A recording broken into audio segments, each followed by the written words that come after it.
He's ready. He's poised. Okay, there's part one. Now finish him off. Finish him off. He's calling for it. This is it. This is it. Your career's on the line here. Do it. Do it. This place will erupt when he picks him up. He's got him up. Oh, hell yeah. 1, 2, 3. Thank you. Thank you. We've got a new heavyweight champion. Climb the ladder, kid. Make yourself famous. I just had an out-of-body experience. What did we just see? What did we just see? He got him a power slam! He got him in a power slam! He got it! Simmons got it! Simmons has won the match! Simmons is a champion! I've always maintained that reality is for people who can't face drugs. Shit is about to get real.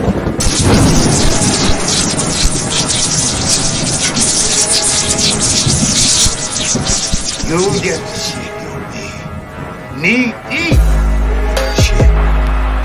Look at the stare of the champion against the challenger. What? And now, Straight Talk Society presents Wrestling with Reality.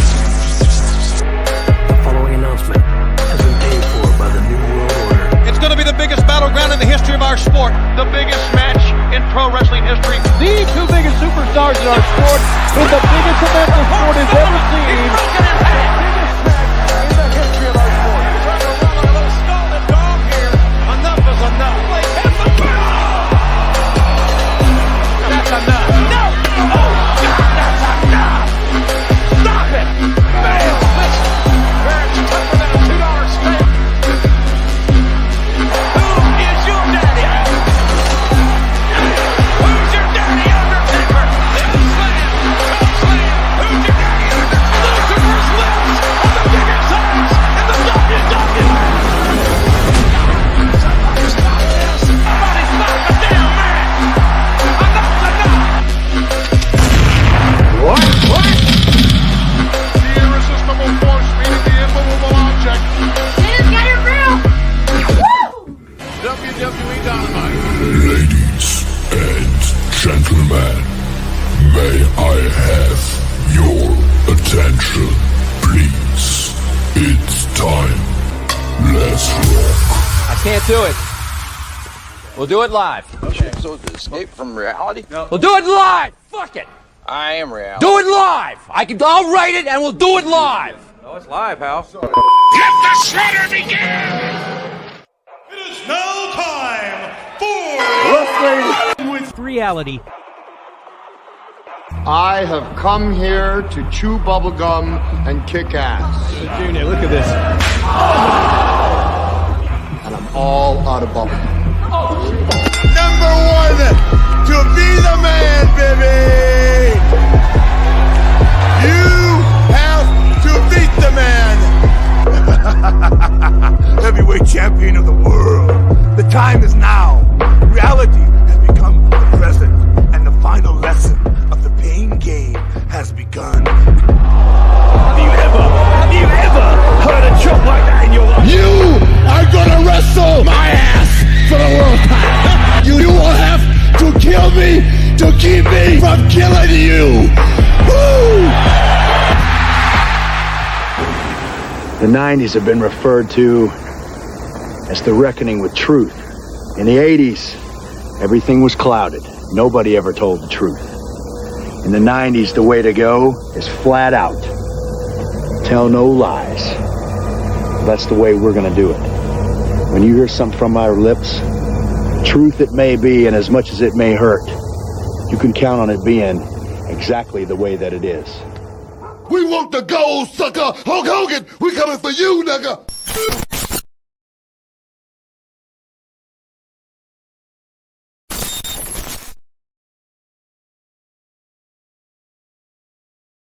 Oh, what is up, Straight Talk Society? This is your host, Mr. C Plus himself. the man with the greatest beard on YouTube, Mr. Straight Talk. And I'm joined by producer extraordinaire Venkat and the political prophet amongst men, MD. What's going on, fellas? What's going on? Oh man, can't call it. Look like we about to have another lightning storm here. So hopefully I don't run into the same problem I did Monday, where I got kicked off the show for a couple minutes. First of all, shout out Ricardo, shout out Bones, shout out to Matua, shout out to Kilo, wherever she is. I know I saw her yesterday on TFP. So it's finally here. Finally here. We finally get to do the Bret Hart show. So we're gonna put a what a contrasting it was a contrasting topic from yesterday. Yes, Matua, this channel is I always say you may not like what we do one day, but stay tuned. You're gonna like something. You got Man Talk Mondays on Monday, TF's Politics on Tuesdays, wrestling shows on Wednesdays, Bible debates on Thursdays. Every other Friday night is a UFC show. UFC, they actually do a wrap-up show now that they're going to be doing this Saturday. You got a Dolphins football show on Sunday. Every now and then we do a basketball show.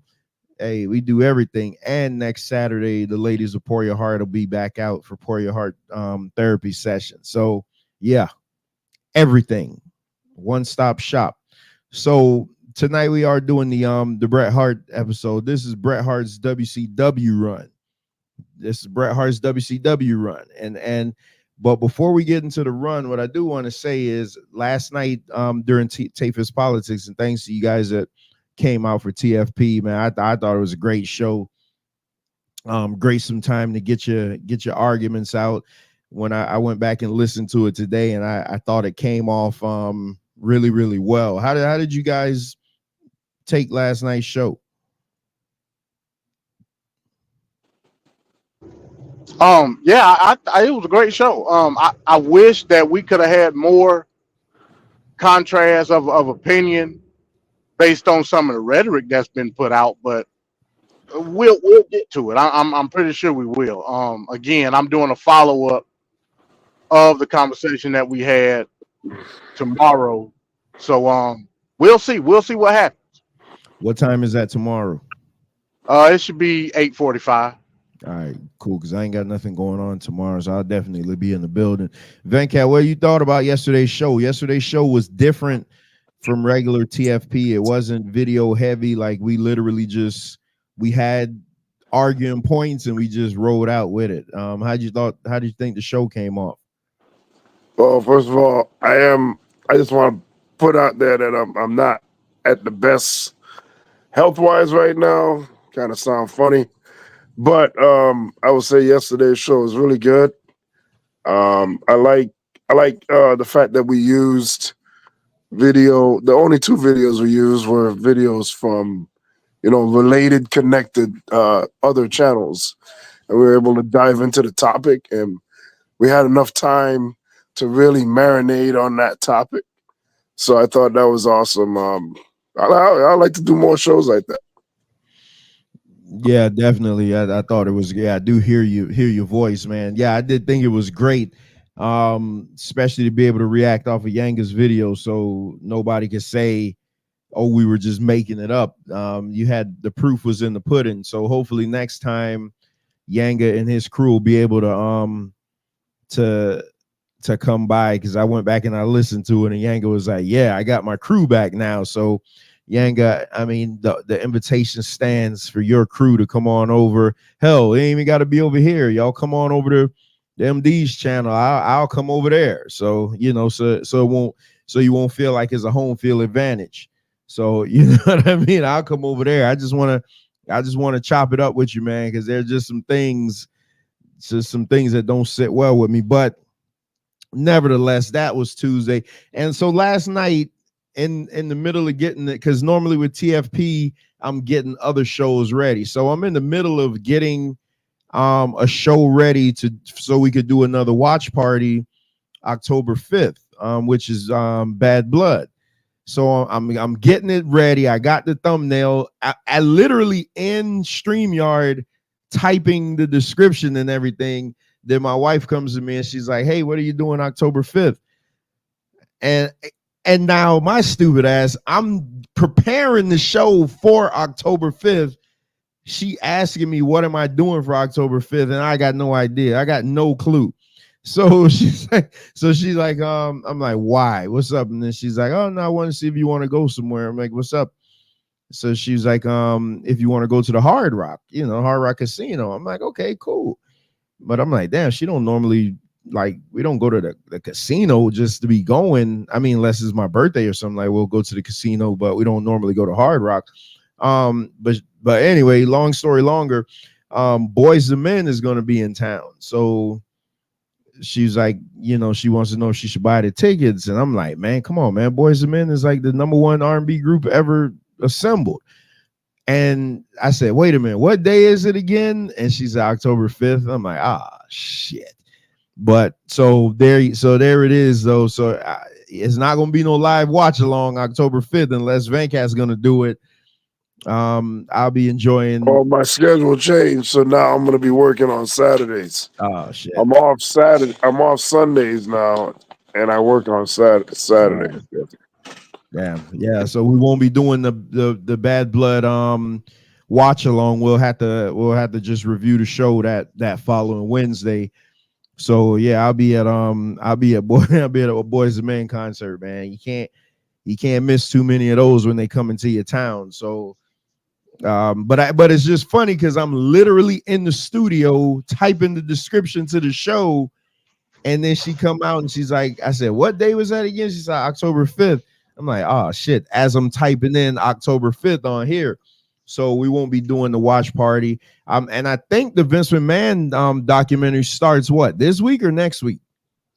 25th, September 25th. Okay, so that's okay, so next Wednesday would be the 26th. I don't know if we'll watch it by then, but we definitely need to review that. I gotta see that. How many parts is it? I want to say it's 3. Oh man, yeah, I think it's a 3-part series. Oh man, Venkat sound so bad. You should be able to watch it like depending on how much time you got in a day. Because I probably ain't gonna be able to catch it till the weekend. So how do y'all want to do it? Y'all want to review it in part or wait until the whole thing? That's what Conrad is doing. That they're doing it like they're reviewing it in parts. Yeah, but Conrad also got all the time in the world. I don't have the time to do that. Yeah, because if it comes on, I might not be able to watch it to the weekend. Yeah, I think we can do the Bad Blood review and the documentary on the same night. That's what I think. Yeah, because shouldn't be no problem. Because Bad Blood is only 5 matches, so that ain't. Yeah. We could breeze through that. But I just got so used to doing the watch parties because when we kind of knock out the review right then and there, and that show is starting at 6 versus. Yeah, we'll all be gone. I'll be there, so I probably won't be on it either. Oh, I could be there if it starts at 6. Yeah, but I'll be at. I won't be here. Like I won't. Okay. Yeah, because I think the concert is like at 8. But if you're at Hard Rock, then we just gonna go ahead and make a whole day out of it. But all right, so yeah, we'll do that. Yeah, we must review. Yeah, Venkat sound like Louis Armstrong. He does. Yeah, but we definitely got to review it, and it's not lost on me that the AEW television deal is looming out there, but I don't want to report on it because nothing's official yet. I heard Dave Meltzer talking about it this morning, and he sounded like an idiot because nothing was concrete. So it was just a bunch of hemming and hawing and speculation, and he doesn't know. So I'm like, yo, when something. So what have you heard? Because I heard 680 for 3 years. That's what I heard. So I heard 170 million. 170 million, and it's probably going to be 3 shows. And it's going to be on True TV and TBS. See, I heard 680 for 2 shows. See, that's what I'm saying. They don't nobody 3 years with a 4th year option.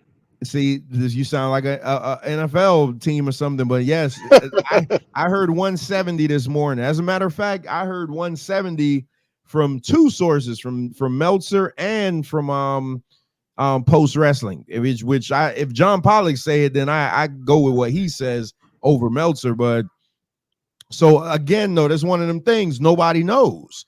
So until it comes down, because I do want to, when it comes down, I do want to compare it, because that, I mean, like, that sounds like a lot, but then we'll really have to see it, and then I want to see, like, that's made money though. That's their money, and will Warner Brothers force them to try to fill that stadium up? I mean, because have you guys seen the pictures of their shows lately? There's some shows Will Ospreay was cutting a promo, and you could have, if it was 500 people in the building, I'd be shocked. Yeah, I haven't paid attention to AEW, period. AEW is in big trouble, man. They in real big trouble. Man, Ricardo be playing, boy. Ricardo be saying some stuff. You might need you to eat that canine meat. All right, so let's get into this. Let's get into this review before we completely lose Venkat's voice.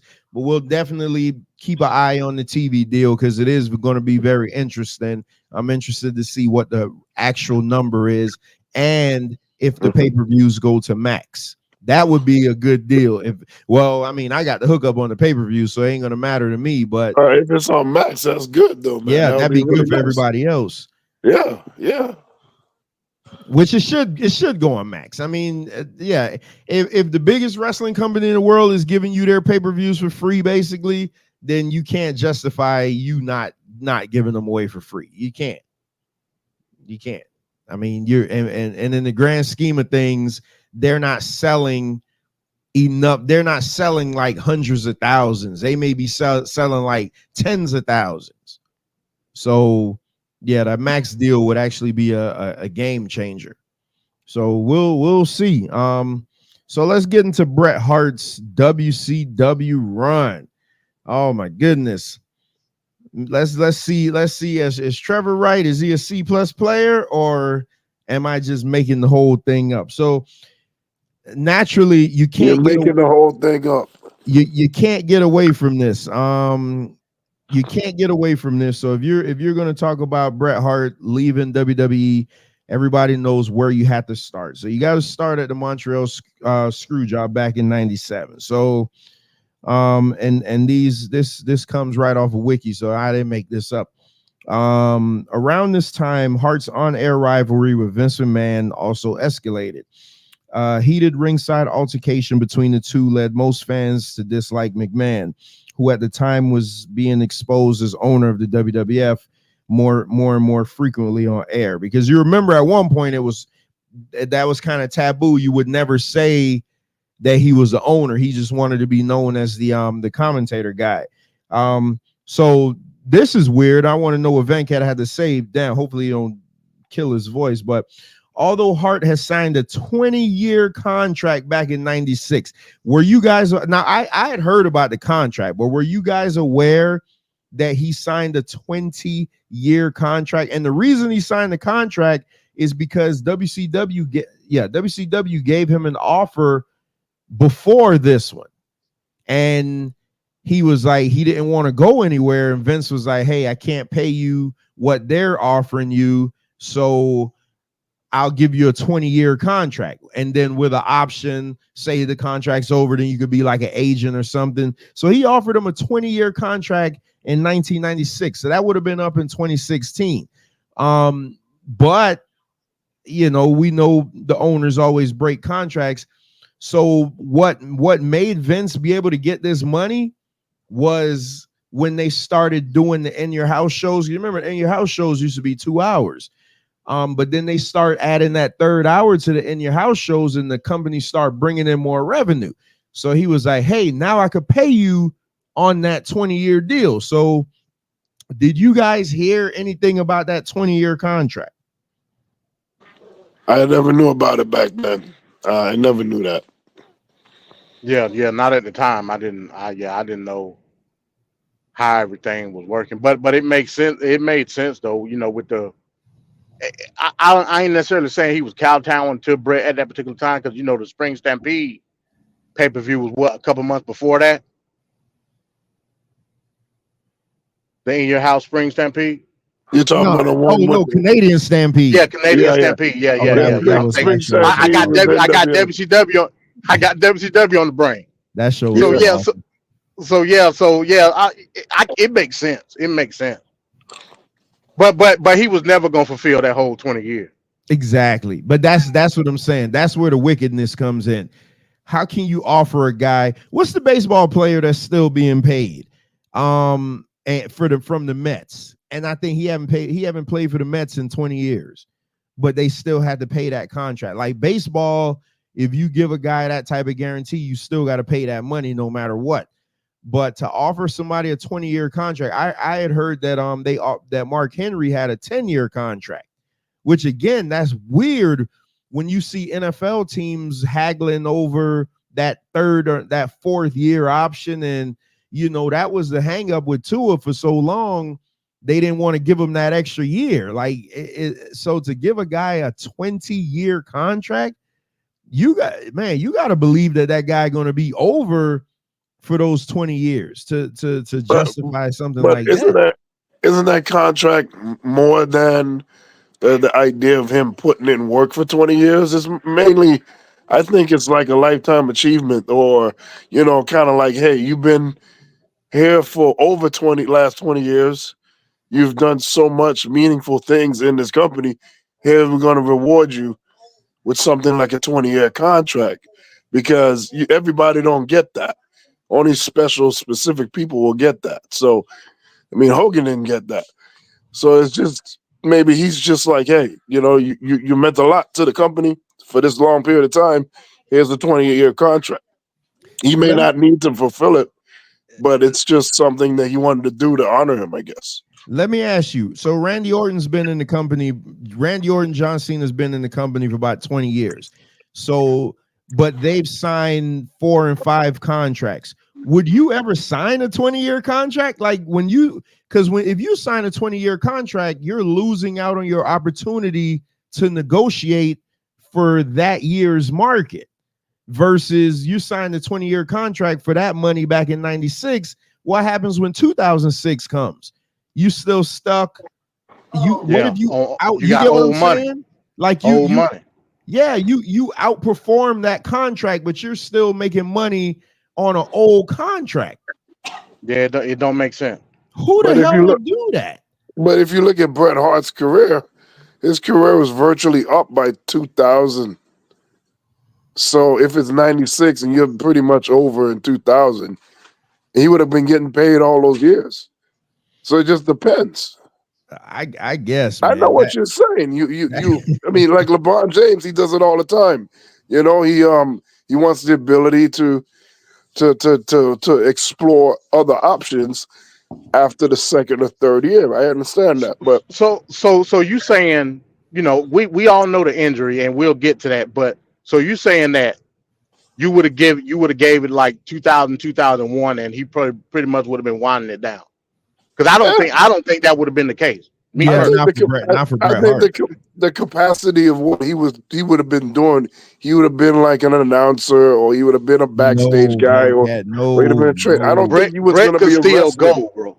Bret could still go. But Bret Hart wasn't going to go for 20 more years. Well, I'm not saying 20 more years, but I ain't saying 2000 either. Yeah.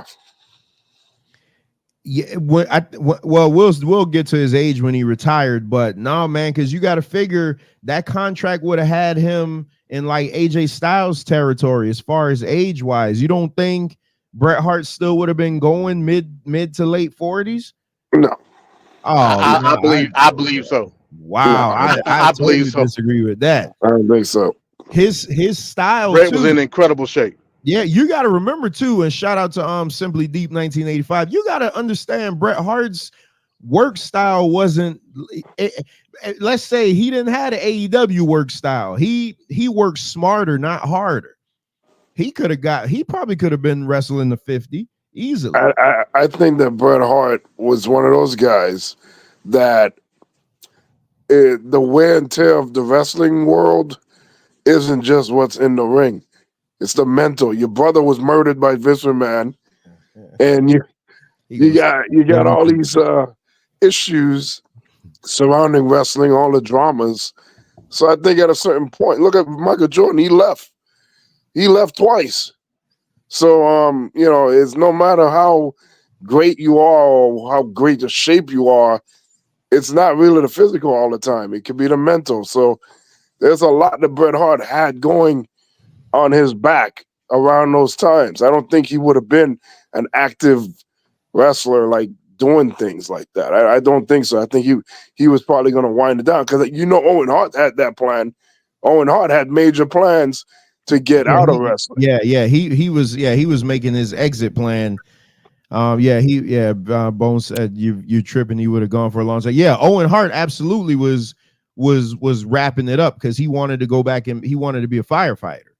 He had said that multiple times. So, hey man, y'all only gonna get this type of breakdown over here. Trust me. So now we haven't even gotten out of the first paragraph. So all right. So Bret Hart he did sign a 20-year contract back in 96. But the WWF was in a rough financial position by late 97 and could no longer afford to honor the contract. Although Hart was arguably the biggest wrestler in the world during the mid 90s, I doubt that. McMahon. So listen to this. So this is to MD's point. Let me see. I would continue on, but you're on this topic. Although Hart was arguably the biggest wrestler in the world during the mid 90s, McMahon also felt that the value of his character was beginning to wane, and he encouraged Hart to approach WCW about a contract, hopefully one similar to their original offer. So like I said, WCW did offer him a contract, but at the time Bret didn't want to go anywhere, and he gave the contract offer to Vince to match it. Vince was like, hey, I can't match it, but I'll give you a 20-year deal, which still, if you would have worked it out, would have still been less than what WCW was offering him. So he basically was just being very loyal to Vince. Right. So he didn't want to do it. And then Vince was like, hey, and so now here go Vince being Vince. As we do this show more, Vince is being Vince. So he's like, well, man, this guy not gonna be over 10 years from now.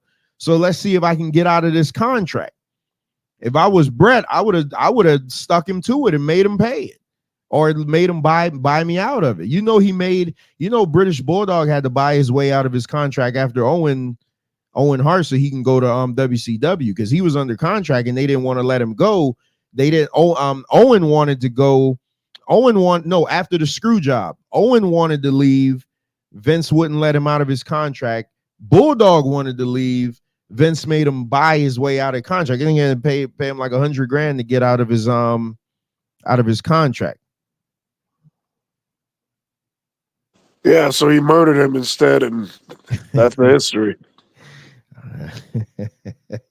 All right. So although Hart stated to McMahon he would not take the WWF championship to. Okay, so all right, so I skipped over that. So Hart did not want to end his WWF career with a loss to Michael. So we didn't beat this one to death. Montreal Screwjob. He didn't want to lose to Shawn Michaels. He didn't want to be penned in his hometown. Just put it that way. So especially to Shawn Michaels. So he offered to forfeit the title or give the belt over to Michaels any other way than how McMahon wanted, like to have his shoulders on the mat. McMahon agreed to Hart's idea of forfeiting the championship the next night on Raw, or losing it a few weeks later. Although Hart stated to McMahon he would not take the championship with him to WCW, and despite insistence from the WCW president Eric Bischoff that Hart would join with a clean slate, McMahon was still concerned and paranoid. This led to him breaking his word on and what eventually came to be known as Montreal Screwjob. So let me call bullshit on the Montreal Screwjob, first of all, because Venkast says I don't criticize Vince McMahon. I'll say this. Bret Hart couldn't have took the title to WCW because he still was under contract. That don't mean nothing. No, because they contractually he couldn't have WWF's intellectual property on their TV. You see, when Ric Flair did it, is because they didn't give him a cease and desist. When they gave Ric Flair the cease and desist, they had to use the WWF Tag Team Championships. WCW didn't have a business acumen. That's the problem. That's why, let me see what, okay, MD saying he'll be right back. But that's what happened. So Bret Hart couldn't have shown up with the title. He couldn't have. You telling me Eric Bischoff with Ted Turner's money wouldn't be like, hey, just the shock of him coming on here, even if we're gonna get sued, is worth getting sued because you can't get that viral moment away. I think they would push it. No. Because they got the money for it. No, Vince McMahon would have done it. I don't think Eric Bischoff, and damn, that's me giving Eric Bischoff, making him seem like a classier person than Vince, which he probably is. But yeah, I don't think he would have done it. I really don't think he would have done it. Hey man, Eric Bischoff pushed a lot of things that we do to this day in wrestling because of Eric Bischoff. Eric Bischoff was needle moving back then, man. He's the reason why we're watching live wrestling on TV. So I don't know, man. I think he would have done it, especially when it's not his money. It's not Vince McMahon, when he does stuff like that, it's his money. When Eric Bischoff does stuff like that, it's other people's money. So I don't think it's very hard for Eric Bischoff to make a decision like that. Man, you may have some validity to that. I mean, once he said he wouldn't have done it, so I mean, I got to take him at his word for it. He probably, but all wrestling promoters lie. So we already know the Montreal Screwjob, to ring the bell, blah blah blah, to the sharpshooter. Bret Hart chunks a big loogie at him, and then he then he writes in the air. He air writes in the air WCW. So at this time, you weren't seeing this on TV, but I want when MD come back. So Venkat, you can answer. You would consider Bret Hart a traditional wrestler, like, right? He honors. Oh yeah. He honors the time honored tradition and all that stuff. If you go into another territory, you need to go out on your back, and his dad did it. Everybody did it. Why now does he want to try to be Hulk Hogan and pull his creative control card and say, well, no, I don't want to lose my title? Hold on, wait a minute. But he offered to lose it the next night. No, he offered to forfeit it the next night. Oh yeah, that's right. But I mean, come on, bro. It's Canada, man. You can't do that. You know what the plan was? It's not Canada. He wanted to lose the belt to Ken Shamrock, which that should have been great because there's my 5 count. Ken Shamrock would have been champion. He wanted to lose the belt to Ken Shamrock, but they weren't going for that. I think it's the idea that it was Shawn Michaels. That's the problem. Him and Shawn Michaels, real bad enemies at that point, real life. He didn't want to lose to Shawn Michaels. So, I think that's the real issue. It wasn't about losing in Canada. It wasn't about losing at all. It was losing to that guy.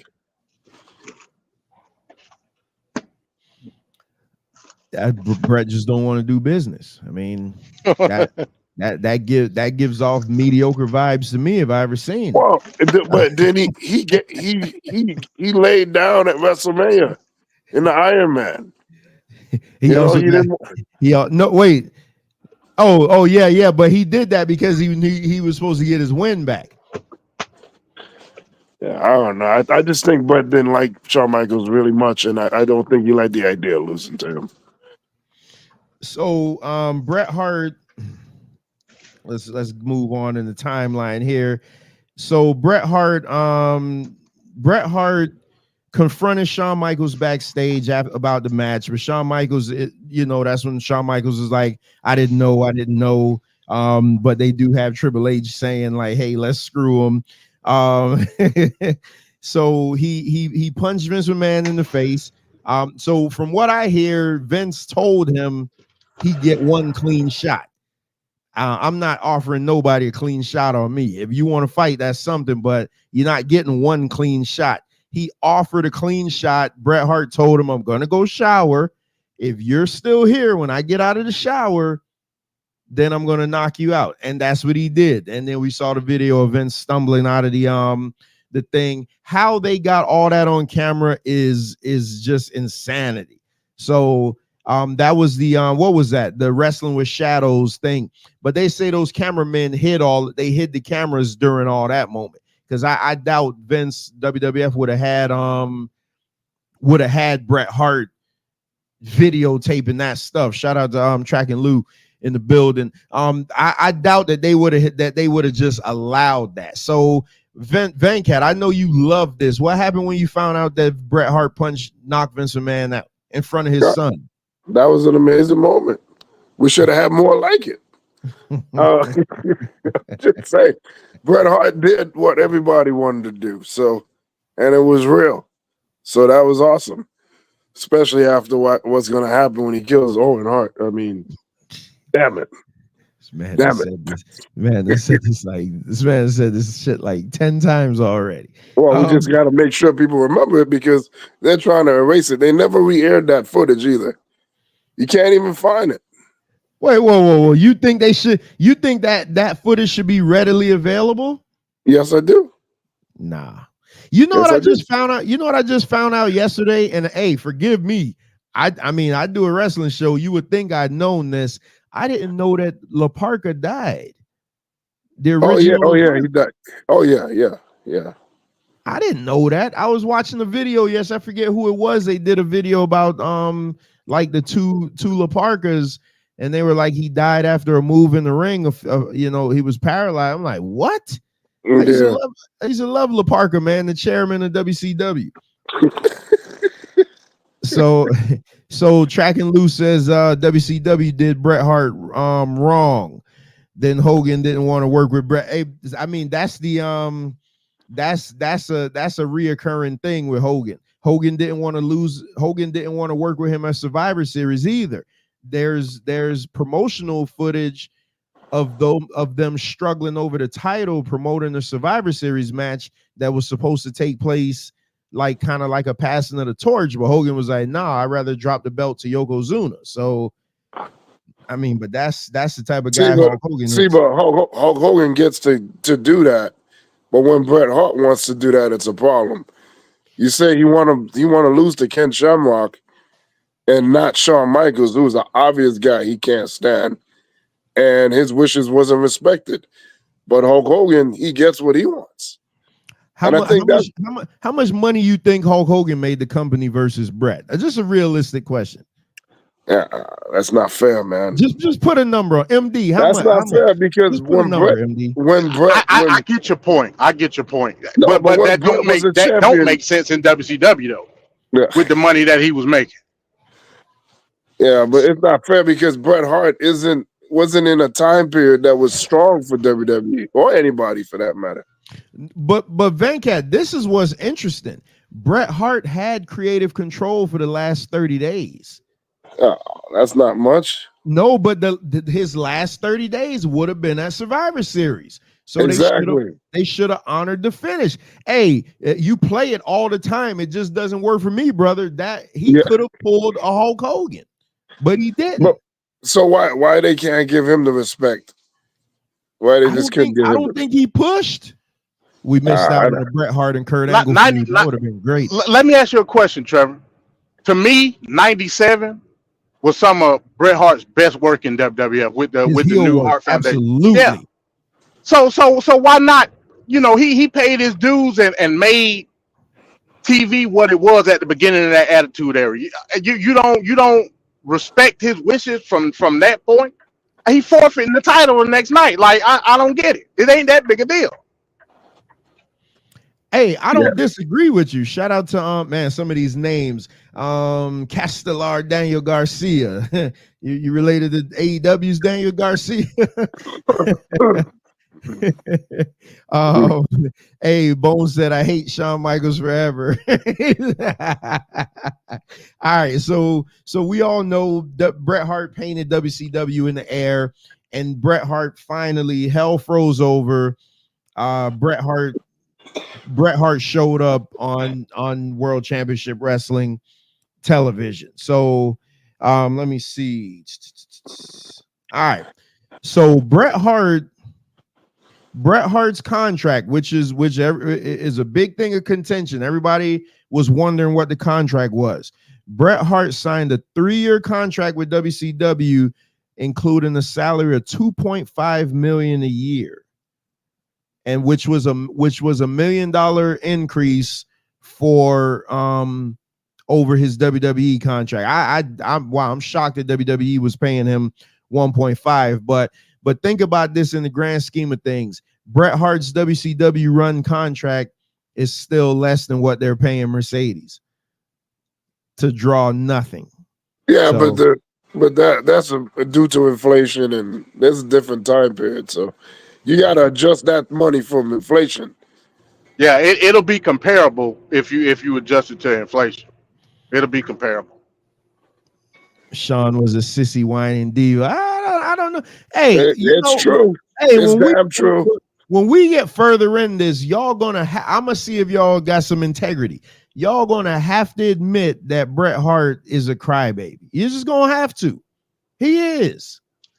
Trevor, I think you missed a point. Like you going to the debut. To me, what hurt Bret in his debut was the day after the Montreal Screwjob on Nitro, when they had the Canadian flag, and they should have never did that. For me, that killed a lot of the steam anticipating Bret coming in to WCW. That was stupid in my opinion. Wait, catch me up on that, because I don't have that. So you remember the NWO came out with the Canadian flag. Bischoff had the Canadian flag, and basically, Bret Hart was under non-compete. He couldn't come in, but Eric Bischoff, and this goes back to your point. That's another reason why he couldn't bring the title. That's what I'm saying. You still had your 90 days. Yeah, that goes back to that point. But at the same time, Bischoff was promoting Bret on WCW television the night after Montreal. So to me, I think they should have never did that. Like, that was dumb from an angle standpoint, in my opinion. They should have never did that. Okay, so Daniel Garcia, Bret was in the WWF before WrestleMania 2. Hogan left along with Savage. Yeah, so he was loyal.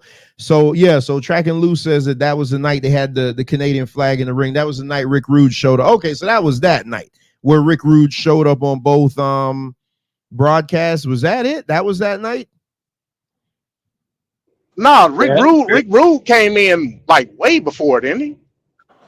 Because Rick Rude came in like during the onset of NWO. Well, I can't remember, but I know. But I do remember the Canadian flag. Yeah, I remember the simulcast though, where Rude was on one and the other, like running congruent with one another. Well, Nitro was live, and Raw was pre-taped from 2 weeks prior, so that's why he was on at the same time. I believe that was the same night. So another and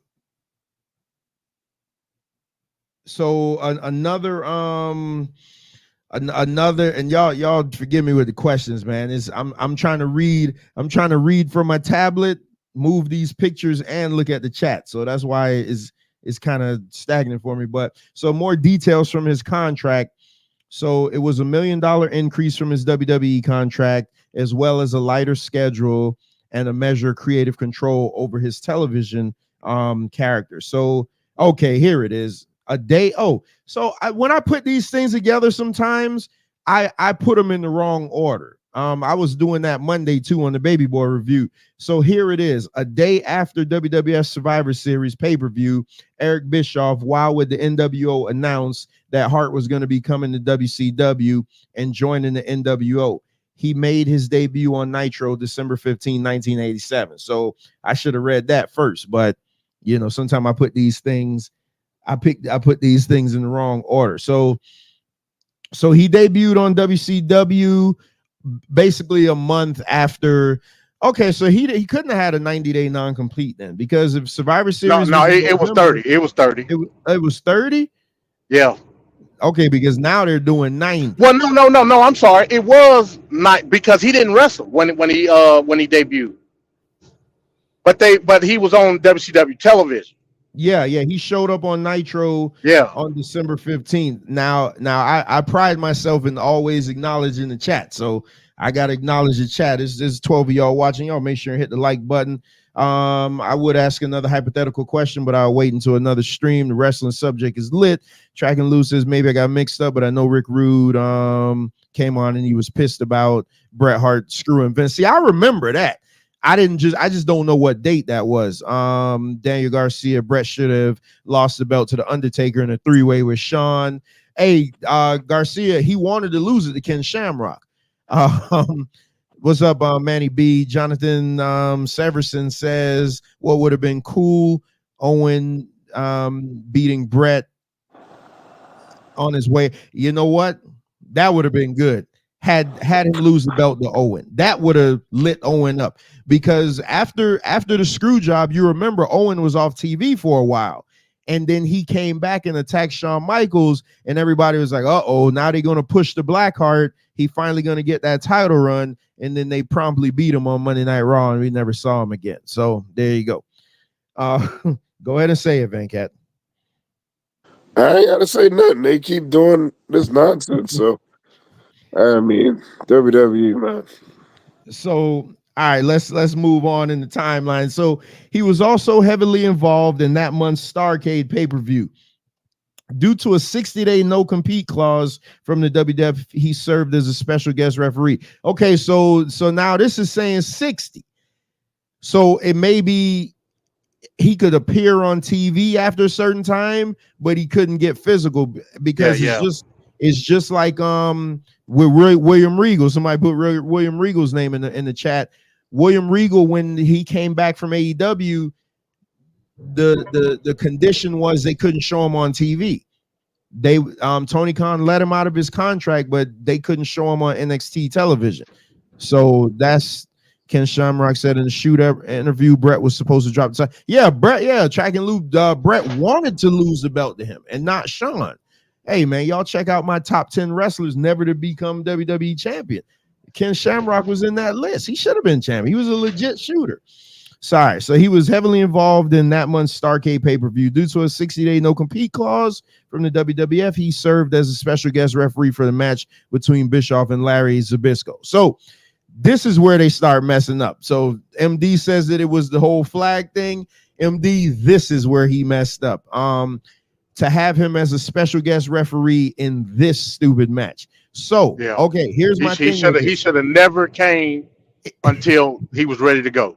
Exactly. And nobody should have knew about it. Exactly. Or you know what would have been good? Well, Hogan would have had to win. But what would have been good if Hogan would have beat Sting at the main event, have Bret Hart show up then. Or if you were gonna have him do this, don't have him get involved in the Hogan Sting match, or don't have him do this and have him get involved in the Hogan Sting. You couldn't have him both because you made him look like an idiot twice in one night.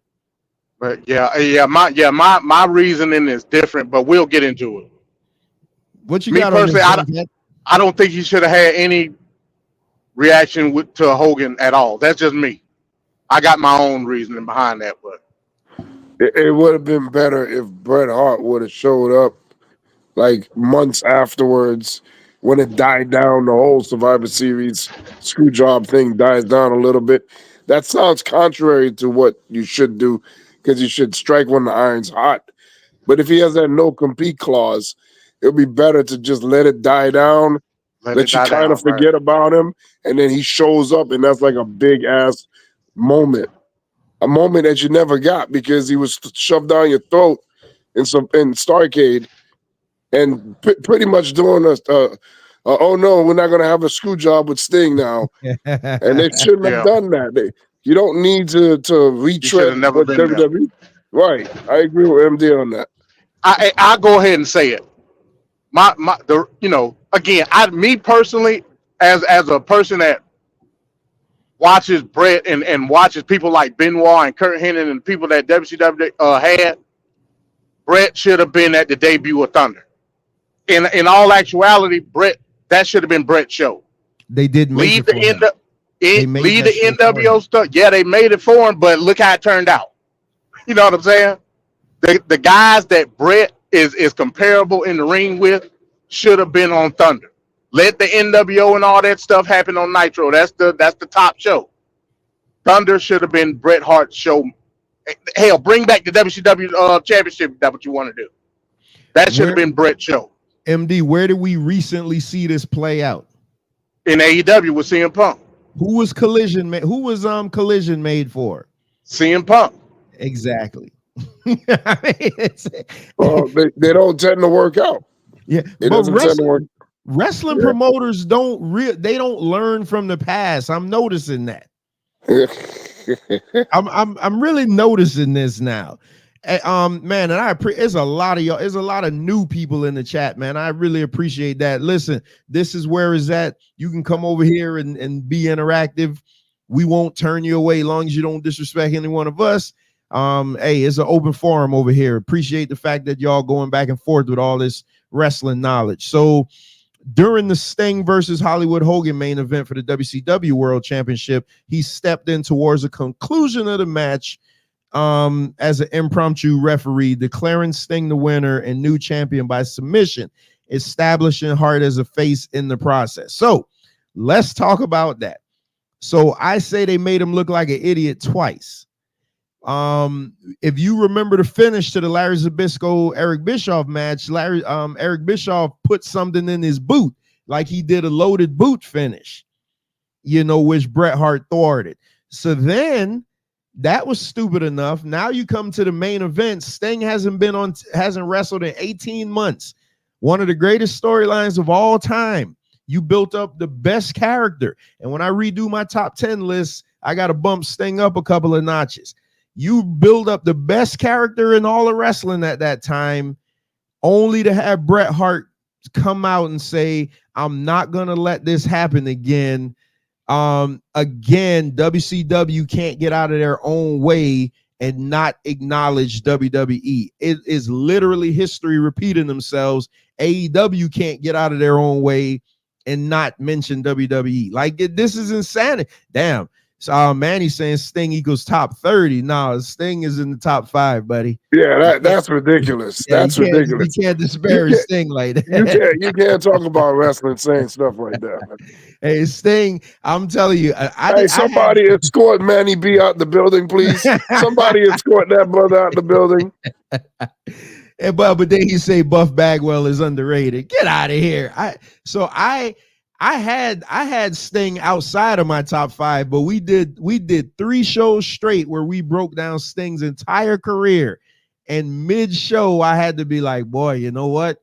He'd have knocked everybody out of my top 5. So Sting is awesome, man. I'm not going to even crap on him anymore. So, but everybody know the bungled Starrcade 97 fin. I mean, had that been done right, WCW probably would have still been in business right now. Venkat doesn't agree because he still say Warner Brothers was going to do what they were going to do. Yep.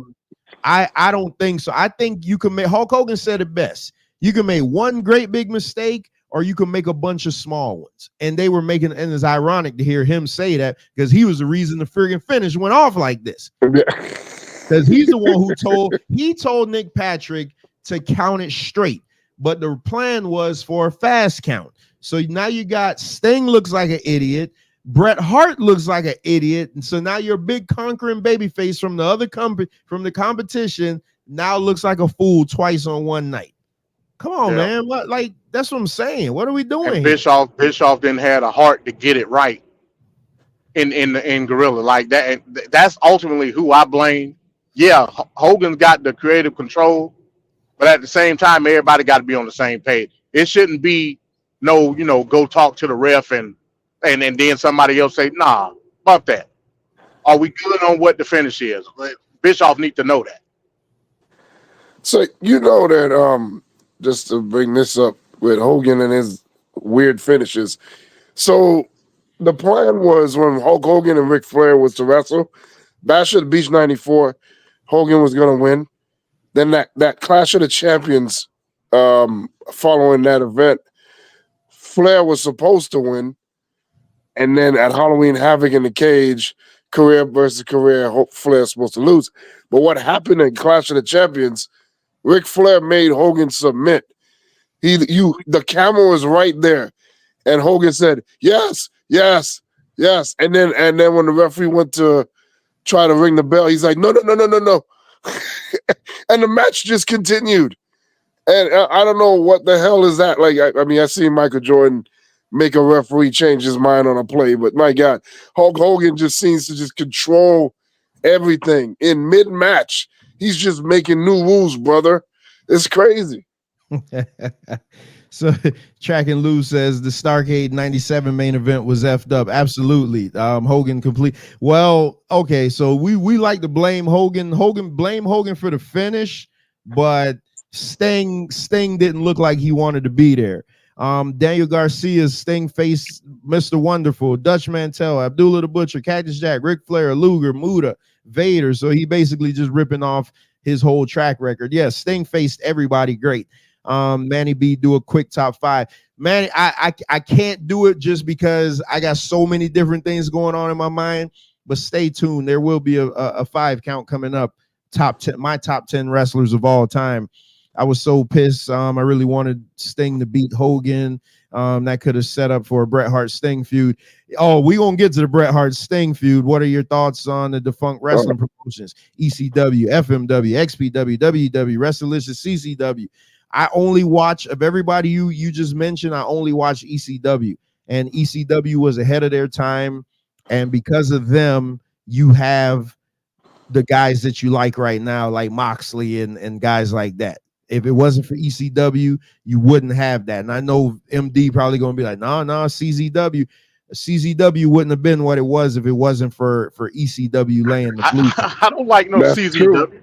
CZW is trash compared to ECW. Yeah. ECW was so great, man. Golly, man.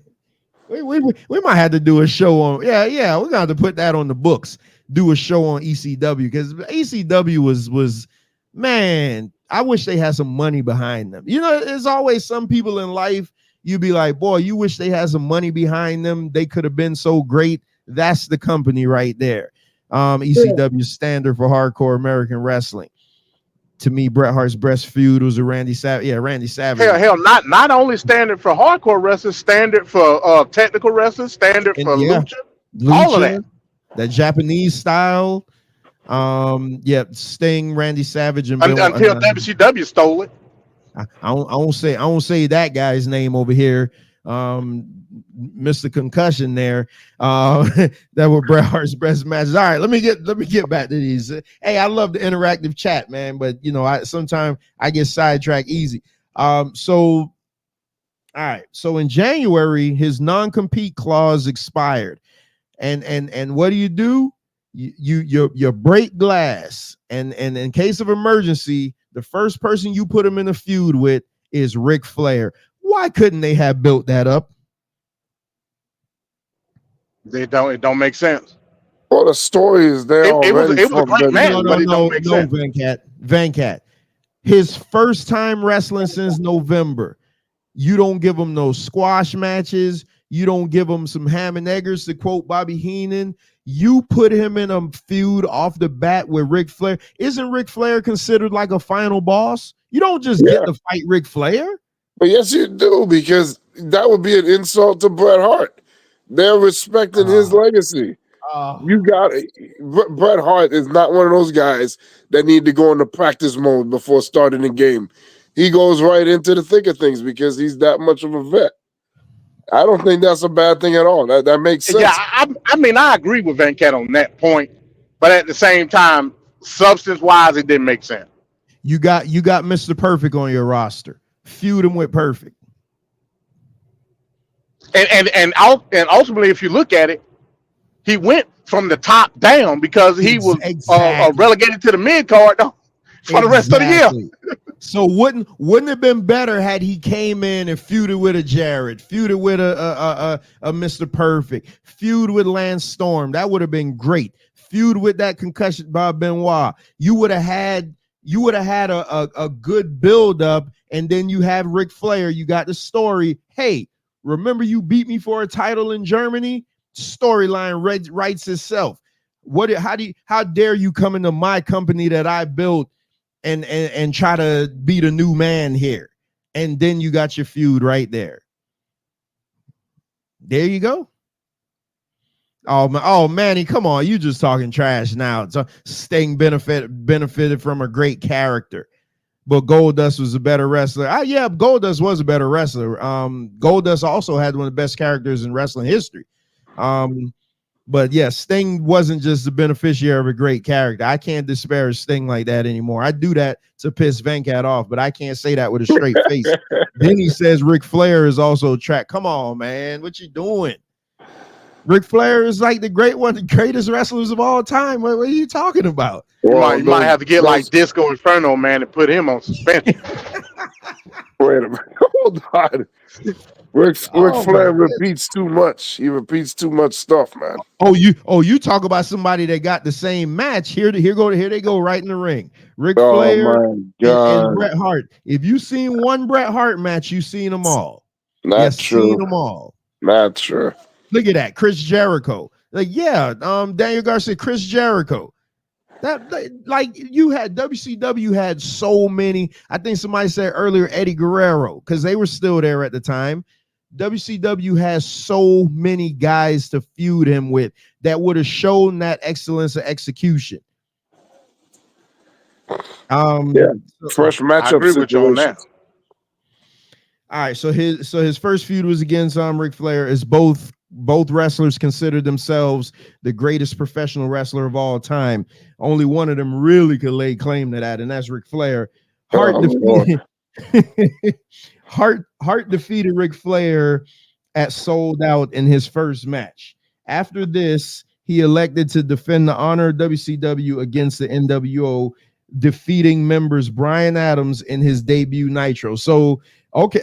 Oh boy, let's get to this one. So you started MD said it. He started at the top. Now we're here. He starts with Ric Flair, but then he goes to Bryan Adams in his debut match on Nitro. Why couldn't that just be his debut match? Then he goes to Mr. Perfect at Uncensored, which I'm pretty sure that was a great match. I don't remember. That match was great. Yeah, I don't remember, but I know it had to kick all type of ass. But you see the backwardness in this. Why couldn't we flip it? Why couldn't we give him Bryan Adams first, Mr. Perfect, and then you build up to Ric Flair? But that could have been from Bret Hart himself. A lot of these wrestlers, they like to wrestle people they know and that they trust. Hulk Hogan talks about it all the time. So, but at the same time, why downplay yourself though? The reasoning behind Thunder was to highlight Bret. Why not say, hey, look, give me these guys on Thunder.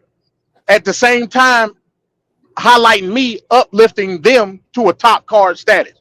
You could have easily, like I said, if there was any point in time that you could argue a brand split, quote unquote, it would have been this point in time.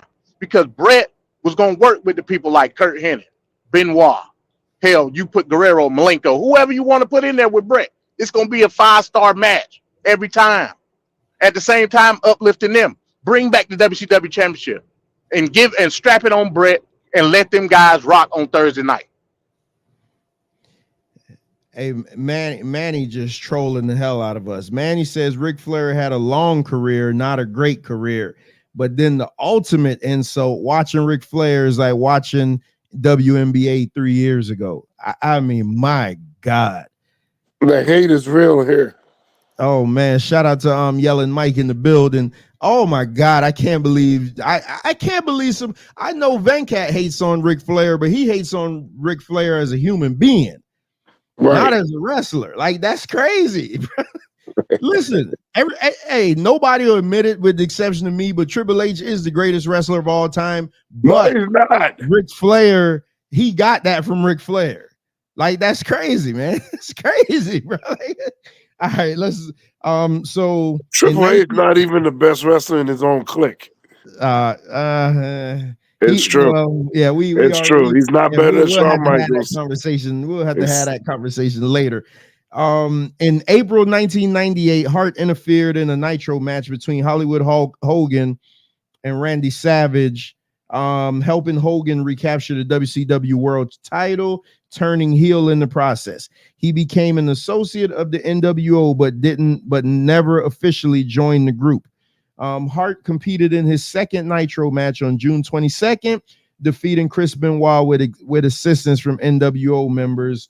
Hart had attempted to recruit his longtime friend into the NWO, but the offer was rejected. So he starts with Ric Flair. He goes to Bryan Adams. He goes to Perfect. He goes to Benoit. Why couldn't that just be done in reverse? That's all I'm saying, man. Like, that's crazy. Because you talk about pecking order. You talk about the pecking order. Nobody in the company just come. Never mind. Because I was about to say nobody comes in the company and just face Roman Reigns. But you're gonna say Logan Paul did it. But that was a different thing. But Hogan did it. Hogan's first match was for the title. But that's Hulk Hogan. Van but why Bret Hart can't get the same respect? Hulk Hogan at that time was the biggest wrestler in the world. Like, no, he was not. People were booing him in '94. You can go anywhere and they'll know who Hulk Hogan is. Anywhere. Yeah, he was on a downward spiral. He wasn't that guy anymore. He was like 3 years past his prime. Wait a minute, what's that question? Hypothetical question: how to respond to getting enticed into something naughty by your lady alone at an arena. Hey, simply deep. We do a show called Straight Talk After Dark. You see that guy Mike in the chat. They'll answer all those questions for you. So he'll lead you the right direction for that one. Damn, the chat just lively tonight. I can't even get through the damn show. So at Bash at the Beach, Hart competed in his first championship match in WCW when he faced Booker T for the WCW World Television Championship. He was disqualified after hitting Booker T with a steel chair. So he wrestled Booker T and didn't win the title. He didn't win the TV title, which I guess that's a good thing. So he headlined his first Nitro on July 20th, defeating DDP for the vacant United States Championship with assistance from NWO member The Giant. Excuse me. So what have we seen so far with Bret Hart? He's doing a lot of cheating. They're going away from what Bret Hart was. Bret Hart was Bret Hart is known to be the gritty champion that goes in and fights people twice his size. He doesn't need any help from anybody. But in WCW, they got the Giant helping him. They got Hogan helping him. They got him hitting niggas with steel chairs. We gonna see later he gonna bust somebody up with a baseball bat. Like, what we doing here? But then you guys say that in '97 he had this great heel run. So maybe they're trying to tap into that great heel run. But then you don't introduce him as a face. Why does he need to be introduced as a face? Because he had that competition with McMahon? No, that's not a reason. No, I'm agreeing with you. You don't introduce him as a face. They introduce him as a face. Right. When Sting, listen, again, you go back to Starrcade 97. When Sting won that title, anybody who would have won that title, Bret Hart should have shown up. It would have been better Sting, now that you mentioned this, and kick Sting in his nuts. Oh, that would have been like when Ric Flair beat Ricky Steamboat finally, and then Terry Funk did the interview at the end. Exactly. They should have repeated that exact storyline. Exactly. That would have made Sting higher. That would have made Bret Hart hot. Oh man, that would have been great if they would have done that. You would have he just counted the 1, 2, 3. You would have put so much heat on Bret Hart because guess what? He couldn't wrestle for another 3 months. So now you have to wait. Sting has to wait to get his revenge. Yeah, that would have been great. That would have been great. Instead of doing the Hogan rematch at Super Bowl. Yeah, man, it's crazy, man. Hey, listen, and this go around the board. When we do these shows, that's why I like doing these over talking about the topical stuff. Because when we got to go back and look at some of this stuff, I'm like, damn, bro, if they would have done one thing different, just pivot, just move just a little bit to the left, it would have been so much better. Putting Sting in the top 5 is crazy. Who you leaving out? Shaming. I can't read nothing from Manny for the rest of the night. Yeah. This is troll. This is classic trolling. He trolling the hell out of me. Somebody escort Manny B out the building, please. Manny talking about Shane McMahon. Oh my God, you trolling the hell out of us, MD. So let's look at this progression. Though, what do you? So you agree the way they're introducing him is not right? It's not true to his character. Yeah, I don't know. I may be Borgen. Can you hear me? Oh no, we can hear you good.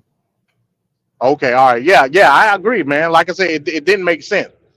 But I don't have an issue with his opponents. I have an issue with how they relegated him to a certain spot within the company. Ebb and flow. All you had to do was just put him on Thunder and let him rock. That's all you had to do. Again, if that was going to be him being highlighted as the top guy on Thunder with all these guys that used to be mid card on Nitro, do it. I don't have no issue with that.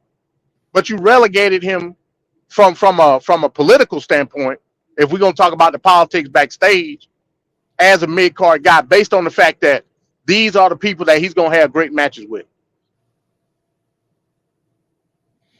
So MD keep wanting to jump the Thunder. So let's get the Thunder on the August 10th episode of Nitro. Hart lost this title to Lex This Luger. match was trash. So let's see. So he won the title on July 20th, and then on August 10th, he lost it to Lex Luger. So, less than a month. Shout out to who's that? Taz. Shout out to Taz in the building. Conor McGregor knocked out Bret. Yeah, that didn't happen.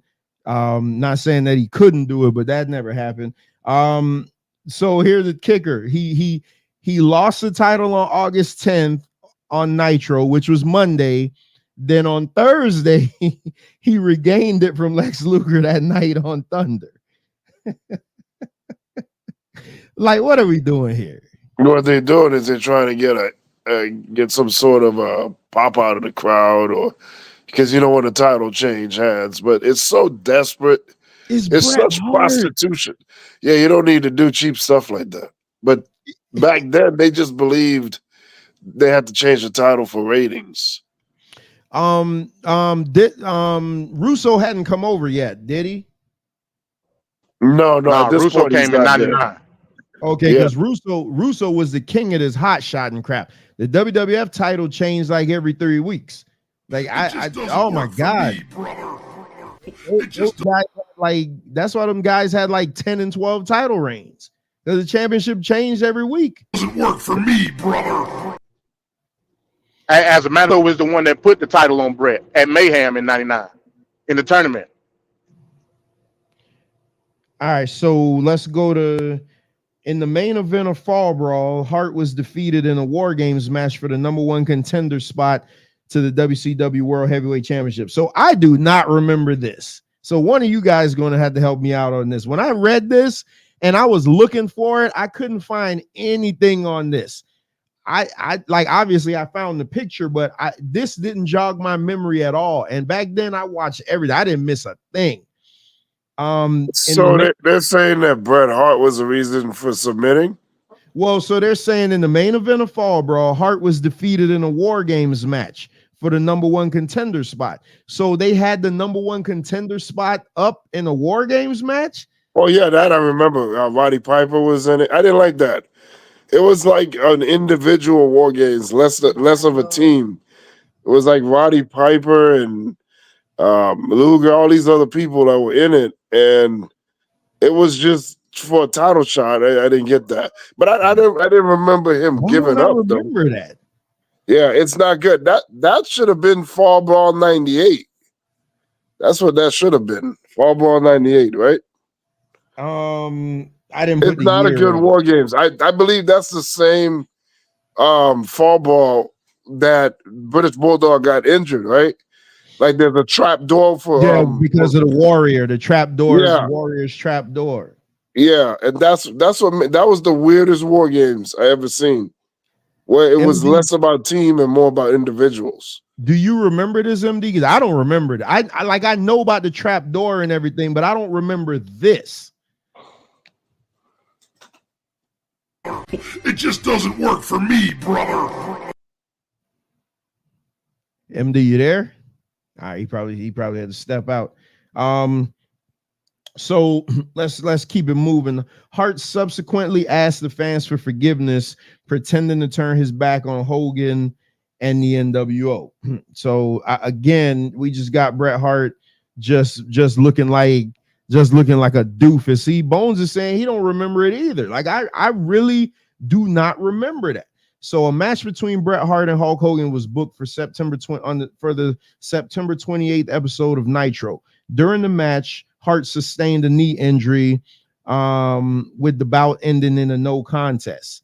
Sting came to Hart's aid and initiated a match with Hogan. Hart turned on Sting, delivering a DDT, and this bout was also ruled a no contest. So, Venkat, we got we got this guy coming in and he's playing second fiddle to Hulk Hogan, like right off the bat. As usual. You got a match against Hogan, but you fake a knee injury only to get to lure Sting in, the same Sting that had you attacked him after he won the title at Starrcade, you would have had one of probably the greatest feud of that year. No, you lure him in to attack him here. Like, what are we doing? What's going on here? What are we doing? I was trying to surprise people and do these swerves. And sometimes you can try to be too smart and you end up looking stupid. You got to do meat and potatoes, man. Get right to the point with certain things in wrestling. But they're trying to be too fancy and too slick and too, like gotcha type stuff. But yeah, it's not good, man. It's not good when you do stuff like this. MD. Oh, there you go. Yeah. I'm here. Yeah, so yeah, man. Hey, I agree with Venkat, man. Like I said, just me as a wrestling fan at that time. I'll say it again. I didn't want Bret to be in the same ring with Hogan, because it just didn't look right. You know what I mean? I wanted to see those. I wanted to see the matches with Sting and Flair and Benoit and Kurt Angle. I wanted to see any. Once he started doing the NWO stuff, I knew pretty much that his career in WCW wasn't going to achieve anything from the aspect of where he was going to be at in the card. I'm not going to shit on his matches that he had in WCW. So, when we say C+ player from that aspect, I get it. Not from an in-ring standpoint, though. I don't. I won't say that about it. Let me ask you a question, because you just said it doesn't look right looking at him and Hogan here. And last time we was on, Venkat said, when I said Kevin Sullivan should have had a shot at a title, he said it just don't look right. So every time when I'm criticizing these little wrestlers and I say they just don't look, they don't look like they could beat anybody up, here you have legit one of the, every wrestling fan would at least have Bret Hart in their top 10, top 15 at the absolute least. But y'all are saying that he don't look right standing in front of a big bald head guy with hot dog skin. Right. And again, that's why I said I'm not downplaying what he can do in the ring with Hogan. I'm not saying that. I'm saying from a payoff standpoint, from a perception of a wrestling fan, it don't look right. It just don't. Because I know the stuff that Hogan does versus the stuff that Bret does. It ain't a slight at Bret and his ability or the suspension of disbelief of Hogan in the ring as big as he is versus Bret as little as he is. It's not about that. It's about the perceived notion of what type of match I'm going to get from a Bret versus a Hogan. And that's to the detriment of Hogan, ultimately. So, man, he's saying y'all scoffing at Shane. Y'all crazy. He can't believe. It's funny because my daughter loves Shane McMahon, but my daughter's also 9. Like, that's crazy. She doesn't understand. It's crazy. Yeah, and by the way, when we did the top 10 those years ago, I believe I had Bret at 6. I had Shawn at 7, Bret at 6. I gotta go back and listen to him, but we're gonna have to try to find it because he didn't have them separated in lists. It's on my channel. Oh, okay, good. Well, just send me the link then, because I need to go back and listen to that. I need to see what I had where, and we need to redo those lists. Yeah.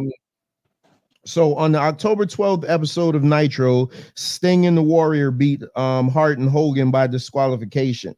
Hart's feud with Sting ended at Halloween Havoc, with Hart controversially defending the United States Heavyweight Championship and kayfabe injuring Sting. So up until now, Sting, Bret Hart has only been the U.S. champion, and so he's gotten some wins, but they haven't moved him. They haven't moved him into the main event title scene yet. So he and again, here it is. Yeah. WCW, see how WCW does, and I want y'all to know, y'all see the parallel of what's going on today. You have your hero that wasn't wrestling for 18 months. Greatest storyline probably in WCW history. He comes back. Yeah, you ruin his moment, making him look like an idiot. And now Bret Hart, the hero from the other company, gets to come in and injure him, put him off of TV for a while. Well, like again, to Bret's defense, Bischoff never put the title on Bret. So there's that. Yeah, he did. When?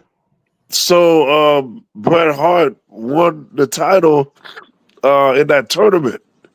That wasn't Bischoff. That was Russo. That was a Russo decision. Oh, okay. Yeah, Russo was in by then. Okay.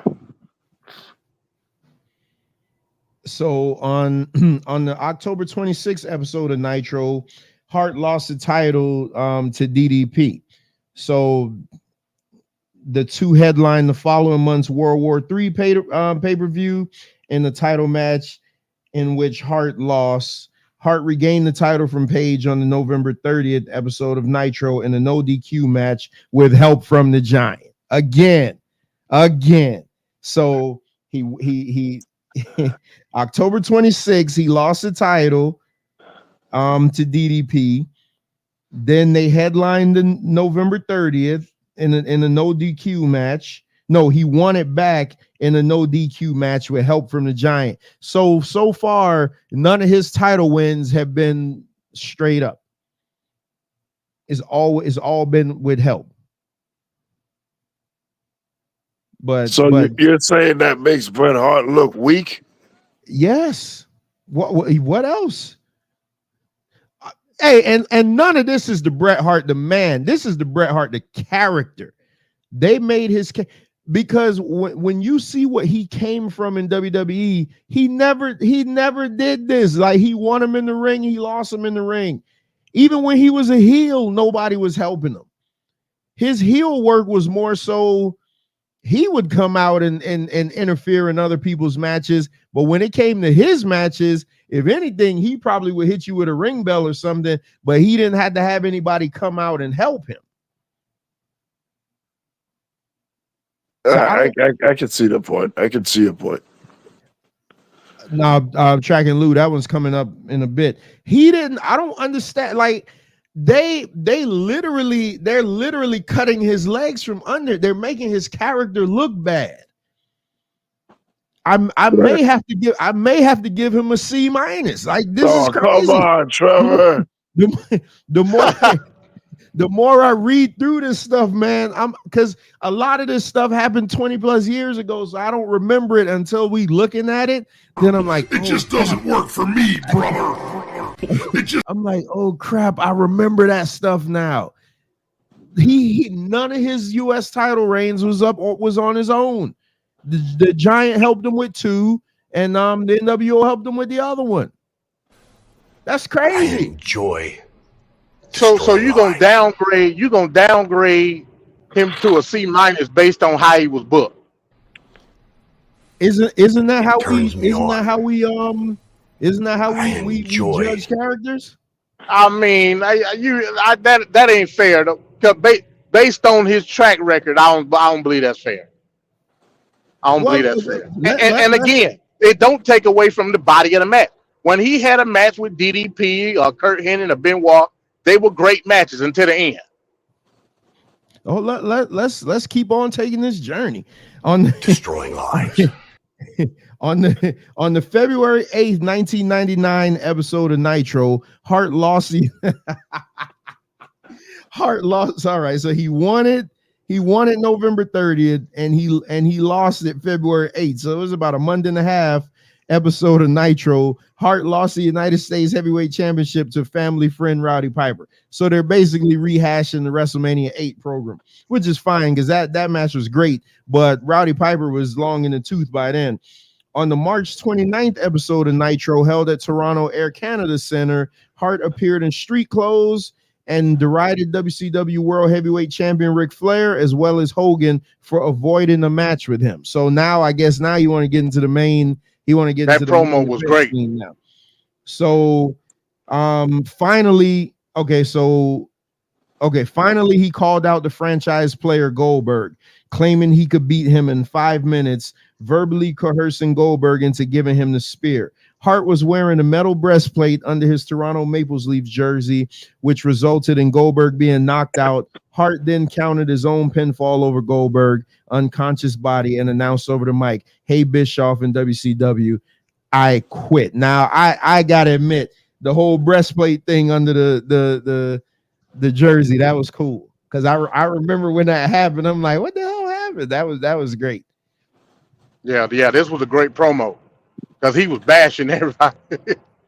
Like it came off as a shoot. And look at this. Bones is the biggest Bret Hart. The reason I call Bret Hart a C+ player is only to piss Bones off. I don't believe that in real life. I do that to piss him off. But look what he's saying. You are right. They're weakening his character. But you're saying he's not to blame for the terrible booking. He had creative control. He could have to a certain extent. Who supersedes who in creative control? Trev, Hogan. Bret Hart or Hogan? Okay, so does that nullify that? It just doesn't work for me, brother. So the reason he did the I quit thing, in reality, he sustained a groin injury at the hands of Dean Malenko in November and needed time off for surgery. So on May, oh boy, here we go. We got the Crank Venkat up now. All right, on May 23rd, 1999, the night before. Oh, let's go back to this, though. Hold on. I don't want to just go past this. Goldberg would have had to position that spear right in his stomach to knock himself out. Goldberg, when he does the spear, we know he does it to the left or right of your side. So, I mean, I'm just calling like a football hit. Yeah, I mean, I'm just calling that out, but let's not, it still looked good. Aesthetically, it looked good, but it didn't make any sense. So I just wanted to point that out. So on May 23rd, 1999, the night before Hart was scheduled to make an appearance on the Tonight Show with Jay Leno to hype up his imminent WCW return, his brother Owen Hart died in an accident during the WWF pay-per-view. Hart took a further 4 months off from WCW to be with his family. Hart returned to wrestling on September 13, 1999 episode of Nitro in a tag match with Hulk Hogan against Sting and Lex Luger, reestablishing himself as a face. All right, so on October 4th, Nitro, Hart defeated Chris Benoit in a special Owen Hart tribute match at Kemper Arena in Kansas City, Missouri, where Owen Hart had died that previous May. Okay, so reading this, I won't even ask the question because I was going to say, well, why didn't they automatically go to this tribute match then? But he did take 4 months off, so I give him that because I'm wondering why didn't they do this tribute match right then? But he needed some time off, so I give him a mulligan on that one. So this was another match I do not remember. Hart challenged for Sting's WCW World Heavyweight Championship on October 18th on the October 18th episode of Nitro, but lost the match when he was attacked by Luger. Due to a controversy over a series of WCW World title matches between Sting, Hogan, and Goldberg at Halloween Havoc, the title was declared vacant. So it's like the fourth time the title's been declared vacant. A tournament then took place over several episodes of Nitro. Hart's first round match came against Goldberg the night after Halloween Havoc, with the bout being a tournament match for the berth in the next round, as well as being a match for the United States Heavyweight Championship that Goldberg had won the night before. Whew. Thanks to outside interference by Sid Vicious, the late Sid Vicious, the Outsiders, Hart defeated Goldberg again. Here's another U.S. title match. So what's this? The fourth U.S. title reign that he needed help from somebody to win. Fourth time. Hart defeated Goldberg for the fourth time. On the November 8th episode of Nitro, Hart lost the title to Scott Hall in a ladder match that also involved Sid Vicious and Goldberg. So this I didn't remember. And this I will say to y'all, why the hell would y'all put these four guys in the ladder match? Because it was Vince Russo at the time. And he was doing a lot of crazy stuff at that particular time. This is the start of the downfall. You got to remember that. Venkat, you got 7-foot Sid Vicious, damn near 7-foot Scott Hall, gigantic ex-football player in Bill Goldberg, and you got them climbing a ladder for a belt. Yeah, I know in retrospect, it doesn't make sense, but I guess they were just going with names and guys that were hot at the time. Venkat, a ladder though. They could have had this match. Why put the ladder in it? Because Shawn Michaels and Razor Ramon set a precedent, and everybody's trying to hit that precedent. That's why. You got Goldberg, one of the hottest star in the business. Sid Vicious, I think he was running the Millennium Man gimmick at this time. Yeah. Bret Hart and Scott Hall. You have this match, just don't put the damn ladder there. We see what happens when Sid leaves his feet. Yep. Yeah, I know. Oh my goodness, man. Razor Ramon not being a Cuban drug dealer blew my little mind. Well, they kind of implied it in his WWE vignettes that he was basically ripping off Scarface. I think they actually got a cease and desist for that, because it was too heavy-handed, even with the white car and everything. Oh, Lord. So finally, so now he's been in the company since 97. So here we are in 1999. Let's finally get into his World Heavyweight title run. Hart won the WCW World Heavyweight Championship tournament by defeating Perry Saturn, Billy Kidman, Sting, and Chris Benoit in the finals at Mayhem. So I'm hoping this meant that this was a single match tournament and you didn't have Perry Saturn and Billy Kidman wrestling. No, it was the final. It was Benoit and Bret in the final. Okay. Right. That's the tournament I was talking about. Notice who's in the final. It's Benoit. So these are just the guys that he beat. Okay, because I'm like, man, you really had Billy Kidman in a but you talk about unbelievable. Billy Kidman feuding with Hulk Hogan. That was unbelievable. Hey, again, remember who was booking at that time. Vince Russo made it clear that he wanted to push other people. He made it quite clear. So Hart won the WCW World Championship in a tournament, defeating Saturn, Kidman, Sting, and then again he beat Sting again. So I don't think Sting got any wins over him. And Chris Benoit in the finals at Mayhem. So he's finally the WCW champion, finally.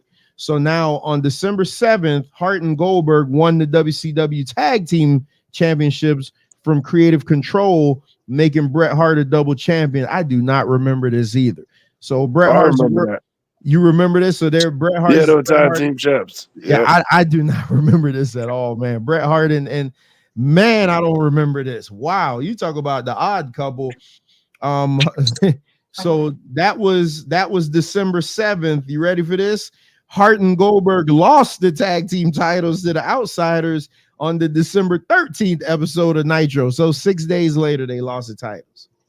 Yeah. Yeah. That's how wrestling was back then. WWE was doing the same crap too. Like Oh my God, this hot shot into the title, man. That's why And these title reigns don't mean anything. Yeah, the attitude area is filled with that type of stuff. That's why I say Gunther is the best champion, because he actually established a belt.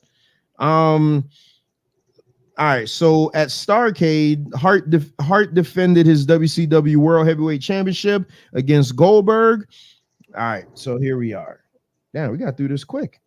During the match, Hart was struck with a thrust kick to the head, resulting in a severe concussion.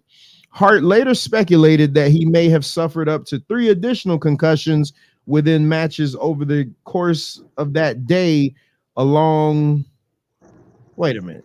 Hart later speculated that he may have suffered up to 3 additional concussions within matches over the course of that day, along with the days immediately following Starrcade, having been unaware of the severity of his injuries.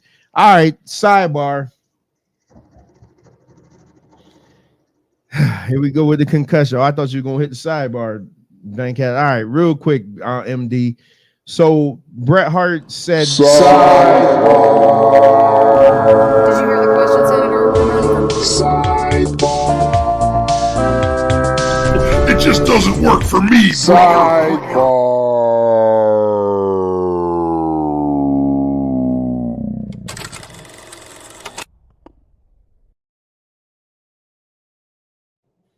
All right, so now let me see. Wait, Manny saying this, not Manny, Matua saying this might be wild off topic. Has there ever been a racial component to these wrestlings? Has there? Wait till we start talking about Vince McMahon. Wait till we start talking about Triple H. A reparations match. Well, they had the pink slip on the pole match. Ted DiBiase versus Harlem Heat. No, but Ted DiBiase had a manservant named Virgil, and he was a black guy.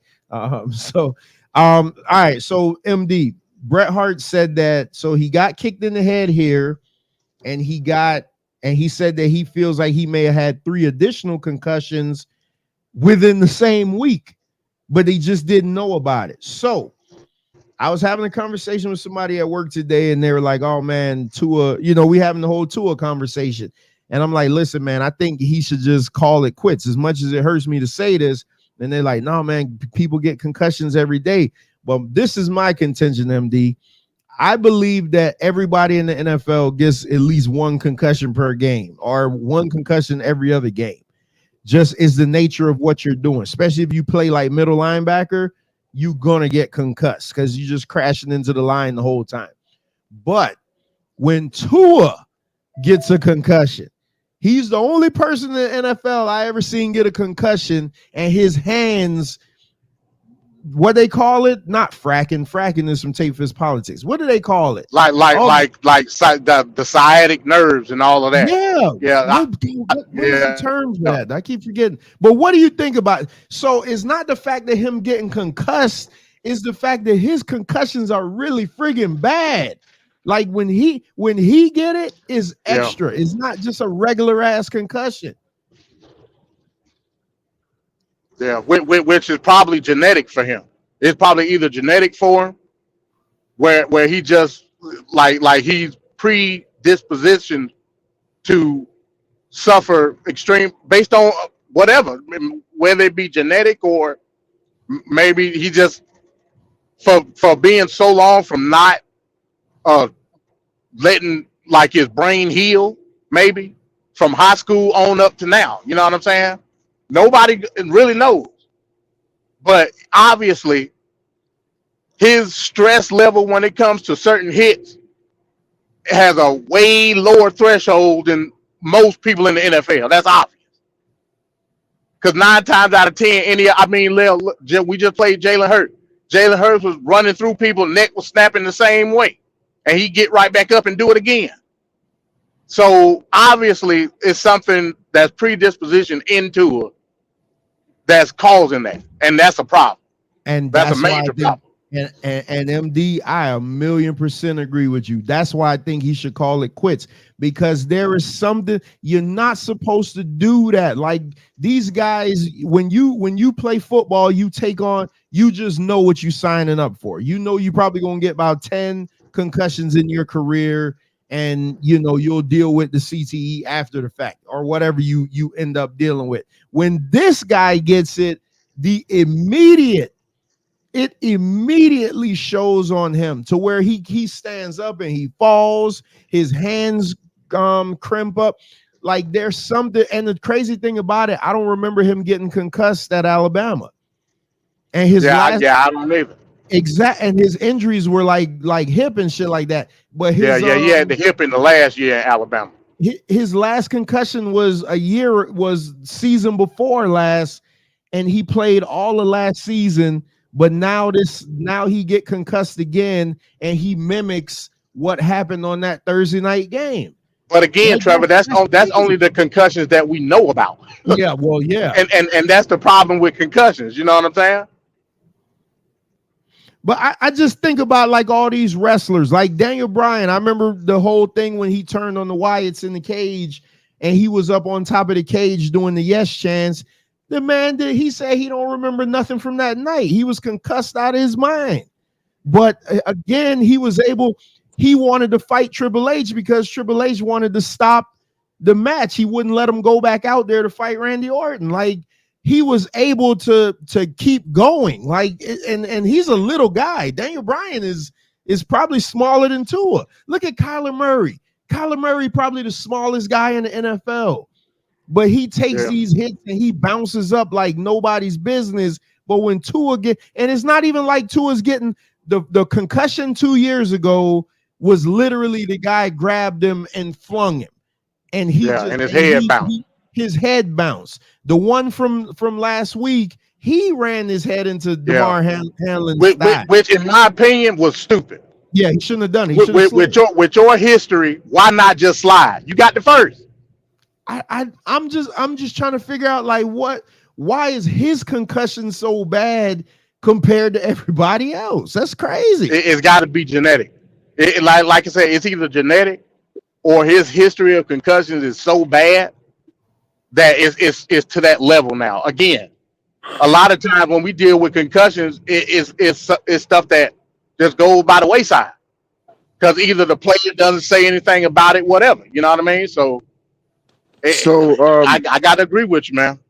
So Stevie Richards, he has a YouTube channel and he does like the breakdowns of matches, and he broke down this match, and he was showing like other times in the match where Bret Hart may have definitely had a concussion outside of the kick to the head. That wasn't even the first one. In this match at Starrcade 99, when he's wrapping Goldberg's leg around the ring post and then he goes down. Yeah, he bounced his head. Did you read my notes? Because I got that. yeah. But Bret Hart is saying that Goldberg was supposed to hold him or whatever, and so that's part of the angst that he has against Goldberg, and I don't know. It's just crazy. See how Venkat moved at Venkat said, "Hey, y'all ain't talking about this goddamn football over here." Manny says Bryce Young. Hey, what do you think about people saying the Dolphins should trade for Bryce Young because he could fit in Mike McDaniel's offense? I say Mike McDaniel need to change his damn offense to a pro style offense and stop running this gimmick bullshit and line up and play. That's what I say.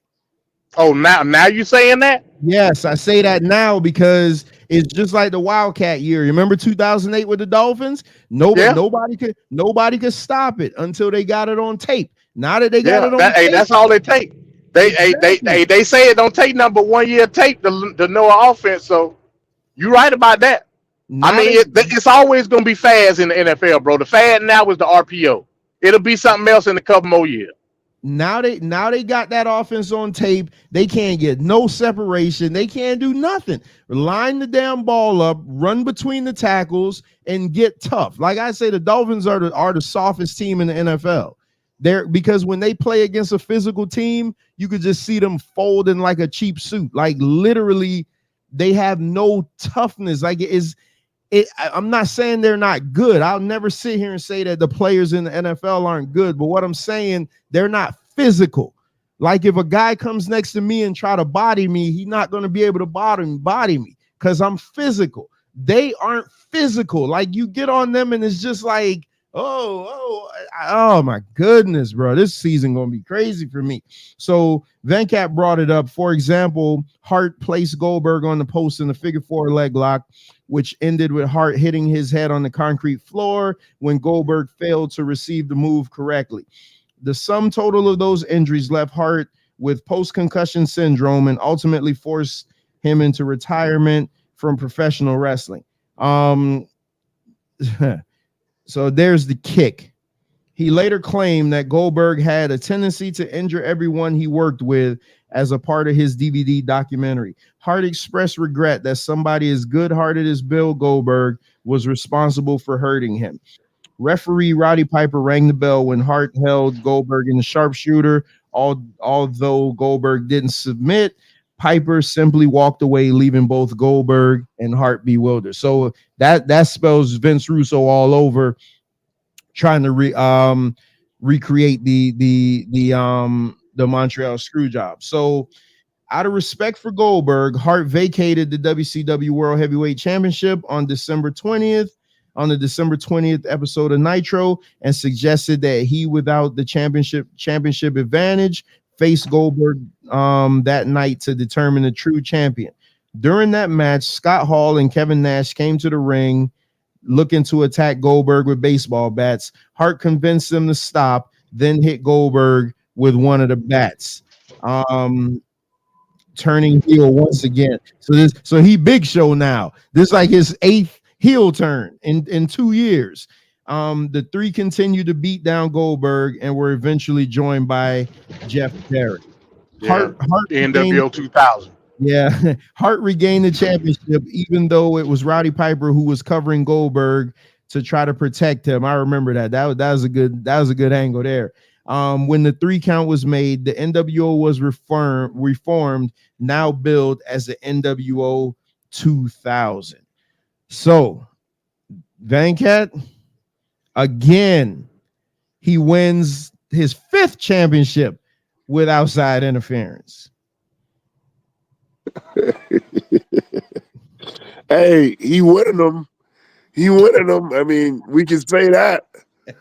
He's on the board. Yeah, it may not be the way you want it to be, but for whatever reason, he's going heel and he's dialing in on the heel. I just want to go back to that Sting match at Halloween Havoc. I always was disappointed in that match because I wanted to see that match ever since SummerSlam 91 when he made Mr. Perfect submitted in a Scorpion Deathlock. I've always wanted to see Sting and Bret Hart go at it, and I always looked at that match as being a match that would be, very fun, energetic, and in the match it was very dull-paced and underwhelming. They had other matches, and Sting did win one of them, but it should have happened at Halloween Havoc. I mean, it should have been a better match. But Bret Hart won his championship, so you can't fault him on that one. So I love the pink and black, man. That pink and black looked dope because it wasn't like a gay pink. It looked cool. Like it was, you know what I mean? It wasn't no offense to nobody, but it wasn't no pansy pink. It was just like a dope ass pink. Like if you had on a pink shirt, you'd be like, yeah, I could rock that. MD and NWO 2000. Like, because at this point, this is where WCW about to fall off a cliff. What did you think about the NWO, first of all, being reformed for like the 10th time? Which is ridiculous. It should have never happened. It should have never happened, bro. Like, and like I said, there were a few bright spots with what Russo was doing at the particular time, especially like with some of the young talent. Bro, like just make Bret. Bret don't need nobody beside him. Not at least not from a wrestling standpoint. Everybody understood that you didn't have to put him in the NWO. You know what I'm saying? And look where it went when Bret left. It basically went to Slapnuts, Jeff Jarrett. Yeah, Jeff Jarrett. It was trash. Wasn't Scott Steiner in the NWO too? Yeah, he was there. He was the leader of the NWO. Yeah, I mean, it was quasi. Sometimes it would be Jeff Jarrett, like that. That was one of the chosen one and all that stuff. But then even NWO 2000 had fizzled out by then. But yeah, Big Papa Pump was the main guy. Like after Bret departed, then you had Jeff and all. But like I said, what Russo was doing with a lot of the young talent, Bret could have hold his own, uplifting that talent. He didn't have to do this. But at the end of the day, when you pigeonholed with the type of contracts that was up and people like Kevin Nash having booking power and all this type of stuff, it was hard. That's why I don't put too much credence on Vince Russo killing WCW, because it was a lot of other factors. You know what I mean? So anything with the year 2000 attached to it is just trash. Yeah, World right. War Yeah, is in 2000. WCW, yeah. Anything that says No, new. World War 2000 was in WWF. That was Anything horrible. that says new, the new foundation. Anything Yeah. So you didn't like New Blood, the New Blood stable in WCW?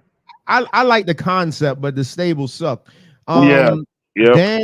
Dan, I don't know how to say this. I apologize. Lutska says Bret Hart killed WCW. So we're gonna get to that because I think Vince McMahon sent him to infiltrate WCW. So, but let's Trevor's a member of the QAnon conspiracy theory.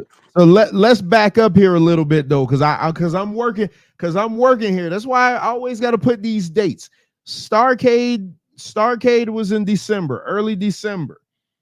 Yeah, let me make sure. So out of respect to Goldberg, so the early December was Starrcade.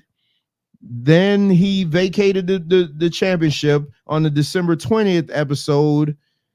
On the December 20th episode is when he challenged Goldberg again.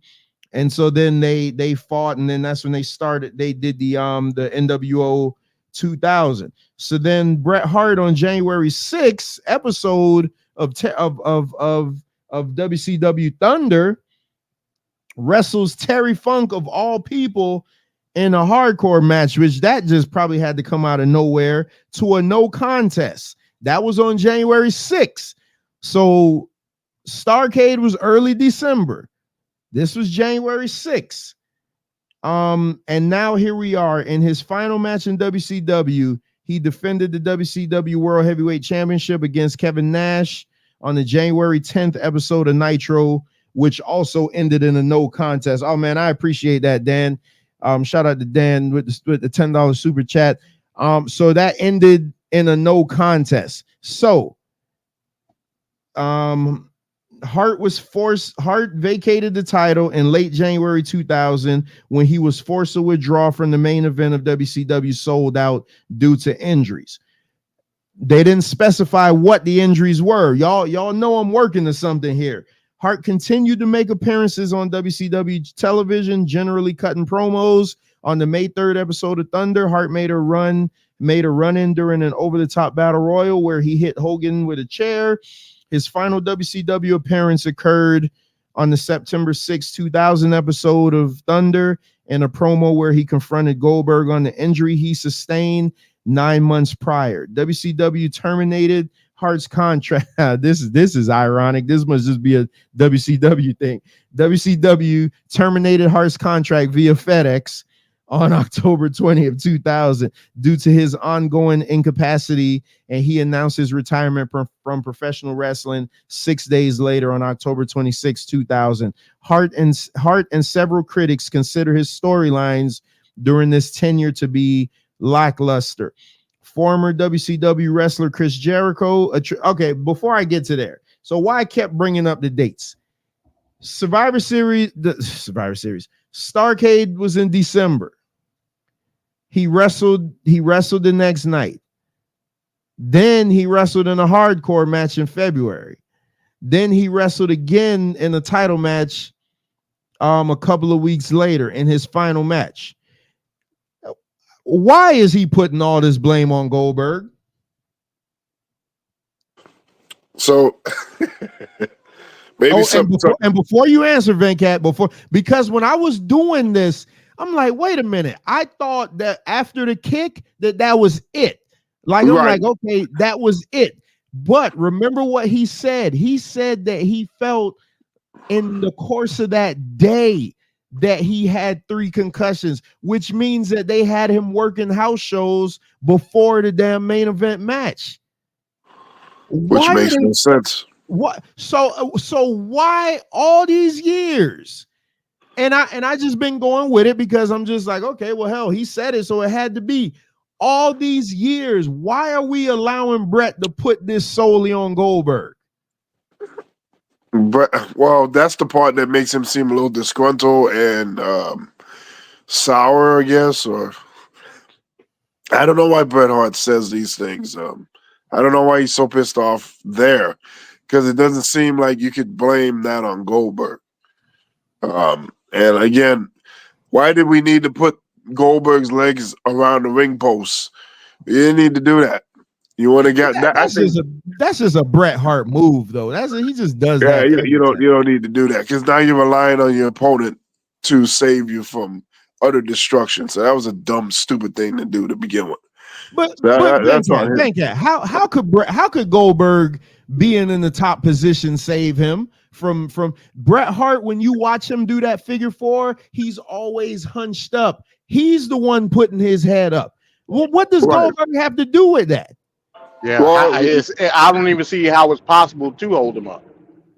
And we all know that Goldberg is not as seasoned as Bret Hart and other wrestlers. So why would you do things like that with Goldberg? That makes no sense. But in that position, what could Goldberg have done? Goldberg is in the top position with his dick up against the ring. The ring. Yeah, but his leg is supposed to be more up. What could he have done? I know, but yeah, I know. I can't defend Bret Hart on this too much, because I don't think that Goldberg actively tried to hurt him or undermine him in any way. I don't understand that logic from Bret Hart. I don't know why he chose to say Goldberg. And Goldberg has apologized a number of times, and Bret Hart still says things. So I think Goldberg is like, well, forget it. He just threw his hands up and he just says F Bret Hart. So, oh man, shout out to Dan again with a $20 super chat. Oh shit. Bret Hart likes to complain. Bottom line, Goldberg told Bret that kick was coming. Again, y'all tell me, am I crazy? All we've heard for 20 plus years is that Goldberg was the one that ended his career. But what I'm reading, he said he had 3 other concussions throughout the day. How do we know that one of those weren't the one that did it? Why does Goldberg literally have to go through life like, man, this man is saying I ended the career of one of the best wrestlers ever? Think about what I'm saying. This dude literally going through life. I mean, he probably don't care now, but he had the mark on him the whole time. You the one that ended Bret Hart's career. He didn't, because Bret Hart kept wrestling. And the injuries that forced him to vacate the title was not concussion related. Come on, man. Yeah, that right there, suspect stuff. I really never understood, because remember, on that kick, it was off the Irish whip. Like, Bret was coming toward Goldberg. So, I never put much into that whole scenario. I think Bret was he was zoned out prior to that, man. He was out of there. It was pretty obvious, you know what I mean? I don't he literally, but think about this, man. He literally blaming this guy for ending his career.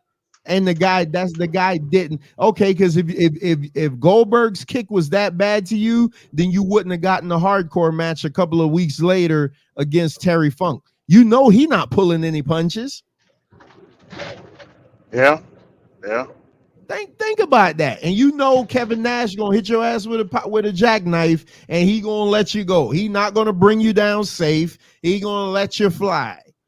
Think about that. Also, what doctors, whether it was his own personal or the WCW doctors, what doctors didn't clear him to wrestle? I never heard anything about that ever.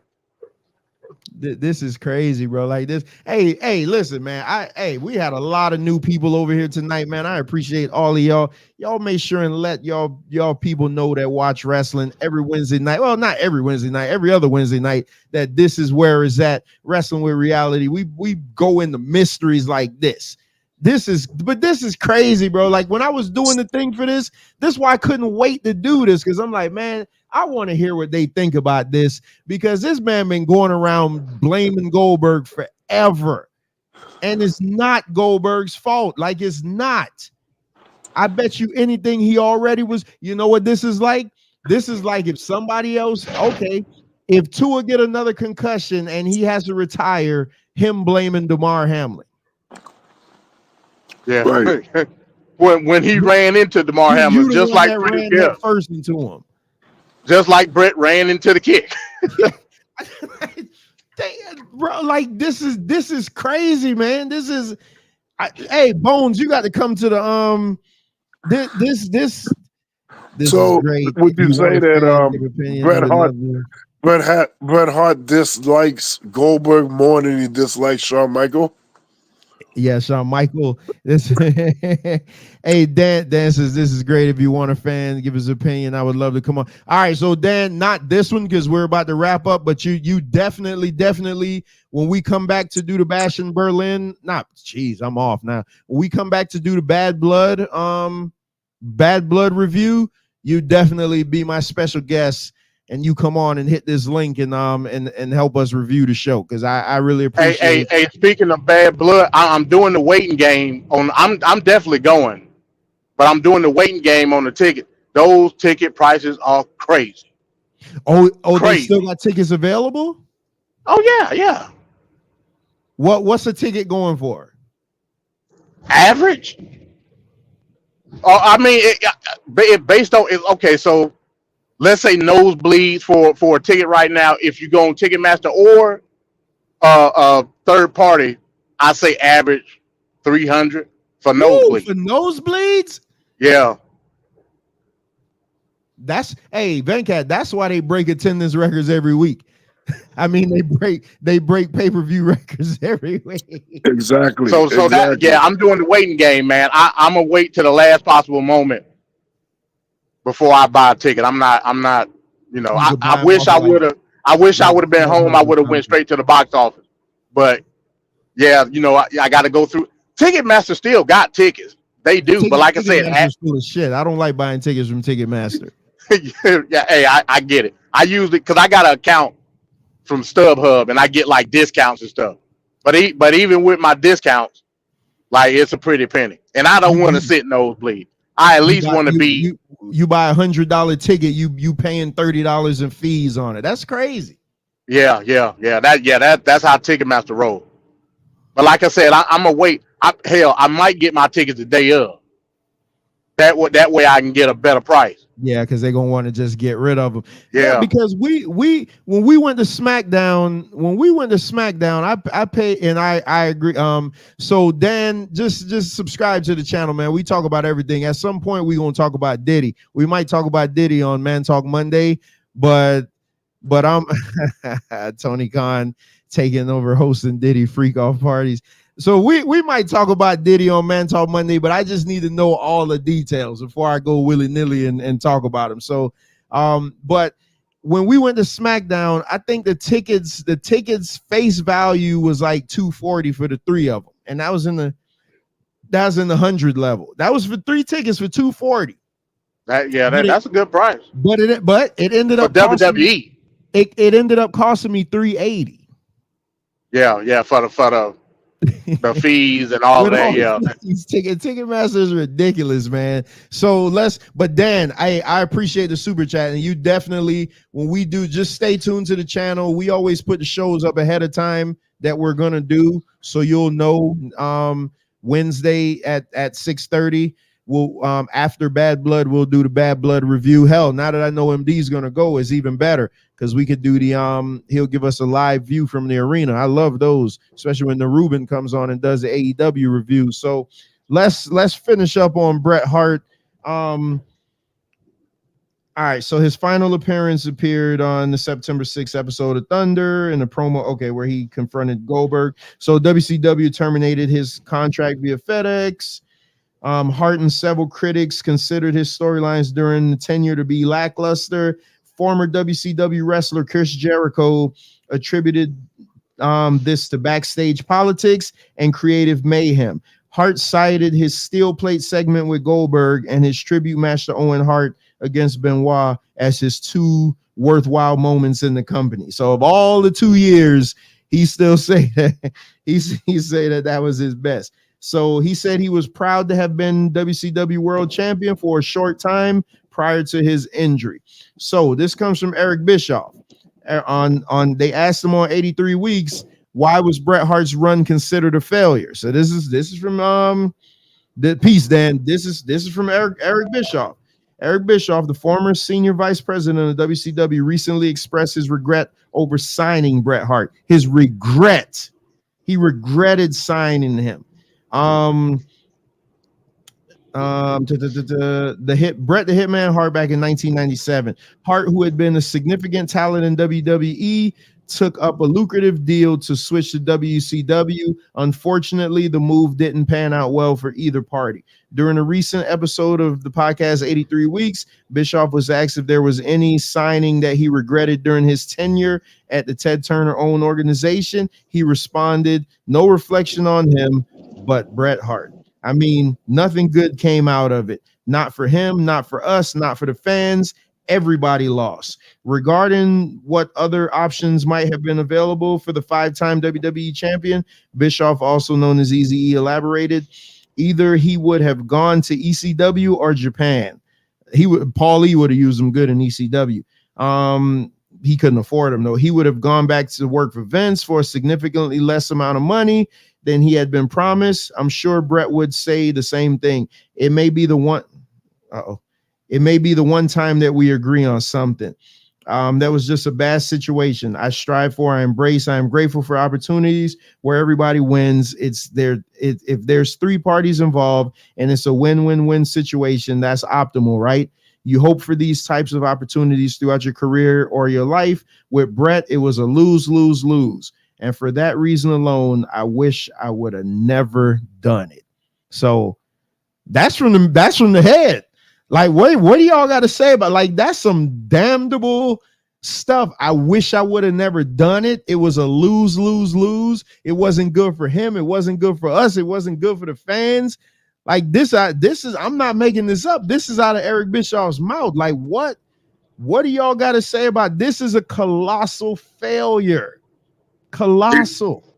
Yeah, I disagree with it because, like I said, you had every opportunity to get the best of both worlds. Like you said, you created Thunder with the intention of highlighting him on Thunder. Why didn't you do that? You didn't have to get him in the backstage politics that Hogan and Nash and Hall was dealing with. You didn't have to do that. You could have put him on Thunder, and that could have been that. Work with the guys that you want to work with. Hey, we'll bring back the old WCW title, 91, 92, whatever you need. You're going to be that guy on Thunder. Bring Benoit with you. Bring Kurt Hennig with you. All these guys that have great matches with you, and that'll be your show. Hogan and them will stick to Monday night. It was easy, but you didn't do it. You tried to put him into a position of playing that backstage political power struggle with Hogan, which was never going to work. Never. And he got relegated to the mid-card by default. $2.5 million a year as a U.S. champion. I can't rock with that. So you had every opportunity to get the best of both worlds, still keep your stuff that you're doing with Hogan, put Bret on Thunder, and work it that way. And it would have been perfect. I wouldn't have had no issue with it. I want to see Bret and Benoit every week. So, I disagree with what Bischoff said. I agree with MD, but I will say that Eric Bischoff when he was saying that, he was also conveying that he felt like Bret Hart was disgruntled and still angry when he was in WCW with what happened in WWF. So he felt like he never got the best effort from Bret Hart. For some reason, he feels like Bret Hart never let that go and just move forward and try to bring the best he can to making WCW what it needed to be. If you don't like Vince, what do? You get with the competition and you make the competition better. And that will hurt Vince McMahon.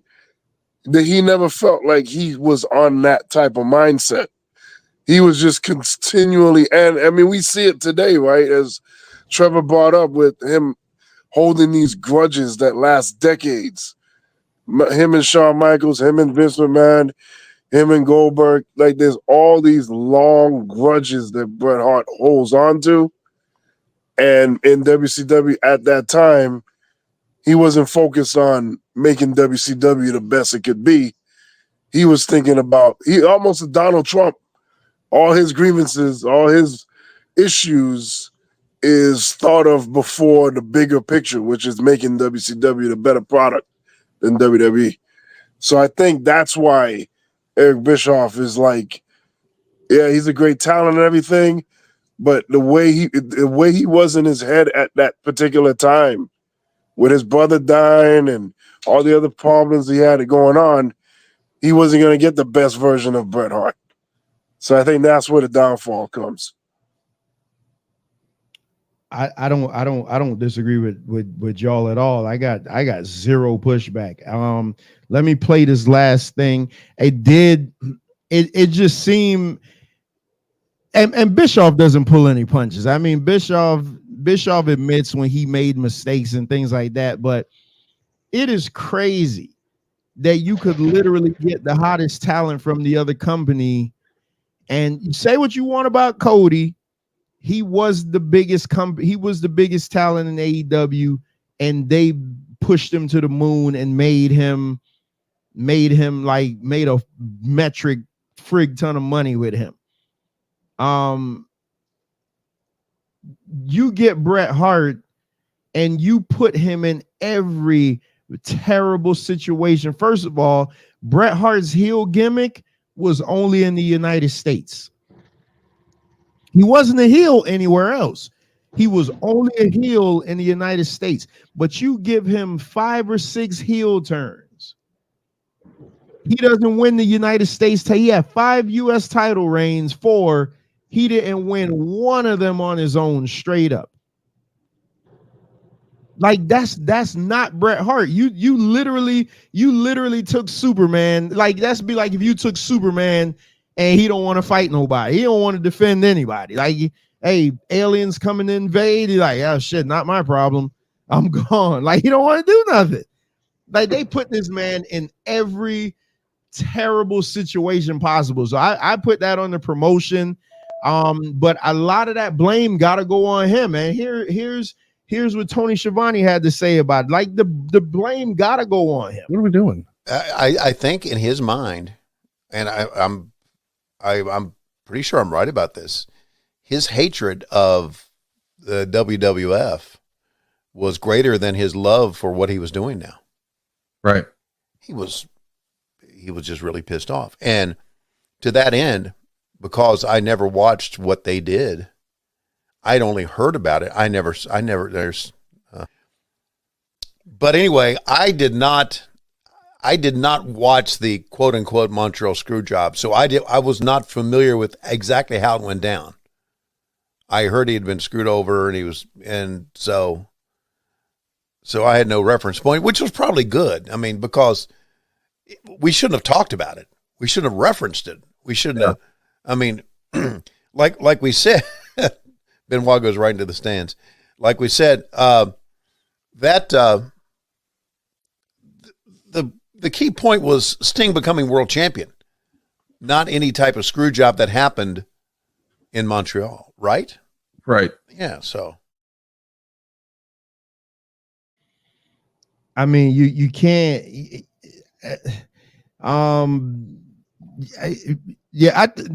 St. Louis, we may have brushed over. We didn't really like go in depth with it. But you can't listen to what Tony Schiavone just said and not see a lot of truth in that. The only thing I don't agree with him is when he said he didn't watch what they were doing. He's lying, because Hogan used to say how they had TVs to see what they were doing. Hogan, but not Tony Schiavone. Yeah, Tony Schiavone. I believe Tony on that one. Yeah, I believe Tony on that one. They don't have time to watch WWE like that. They got things to do. I think Pat Patterson and Briscoe were watching to see what they were doing. They had everybody watching, because you got now Tenay said he was watching, but Tenay was a fan. He was just a fan of wrestling. When the business is that hot though, man, you gotta you gonna watch. But what do y'all got to say about what hey, Tony Schiavone come off as a let me tell you something. If Jim Ross would have said this, I'd have bat my eye at it and just been like, curmudgeon old man. But when Tony Schiavone says it, I'm like, you know what? I'm gonna sit there and I'm gonna listen. So what do you think about what Tony Schiavone just said? His hatred, he literally hated.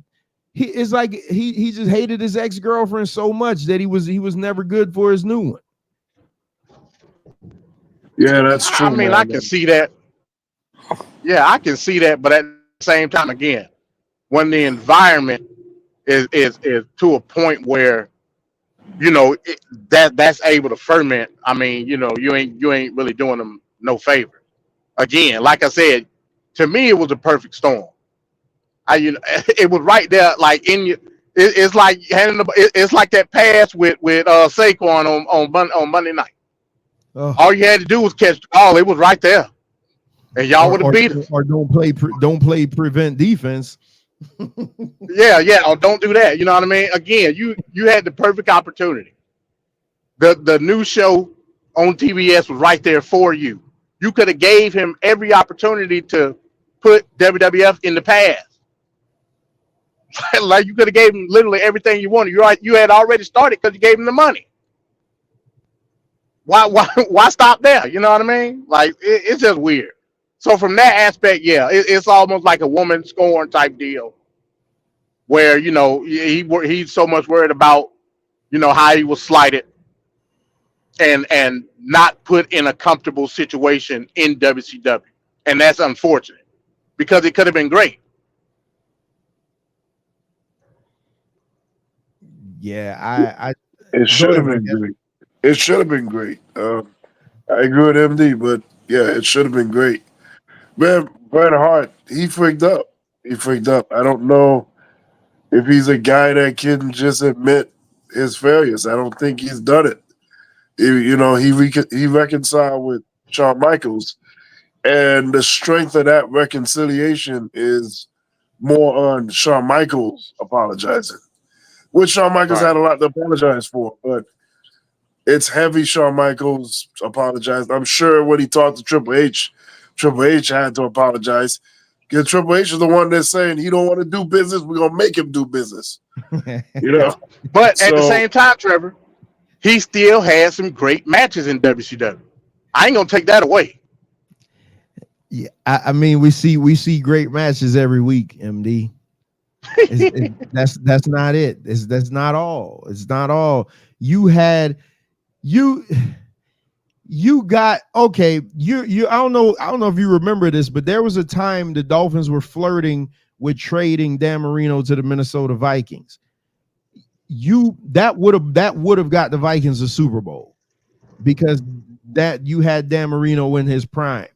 You were getting that type of talent to basically put you over the hump. They already listen. A lot of times when y'all hear me say stuff, you gotta understand I'm saying it just to piss Van Cat off. But I'm the man who says all the time, damn, I wish WCW still was in business, because it makes WWE better and it give wrestlers more place to go.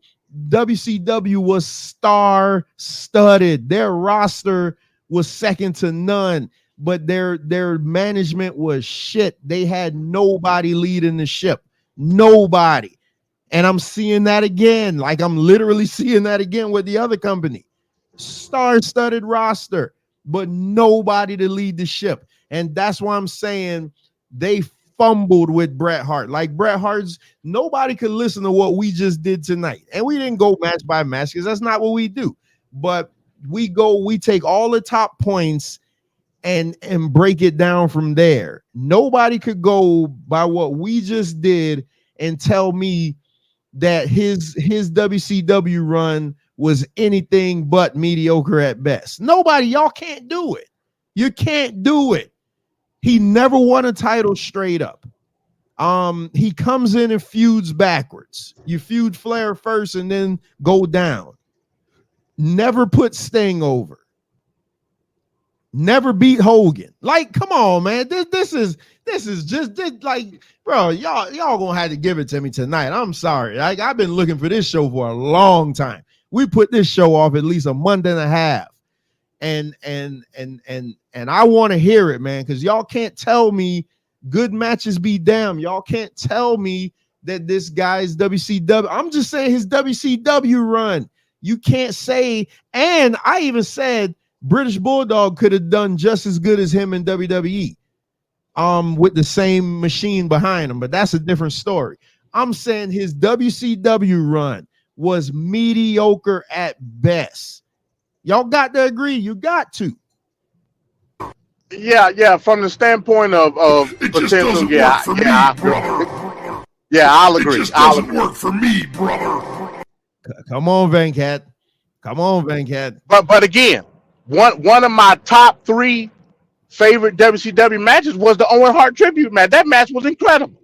But again, hey, listen. One of my favorite matches in WCW. MD, I still need your favorite match list. I thought I sent it to you already.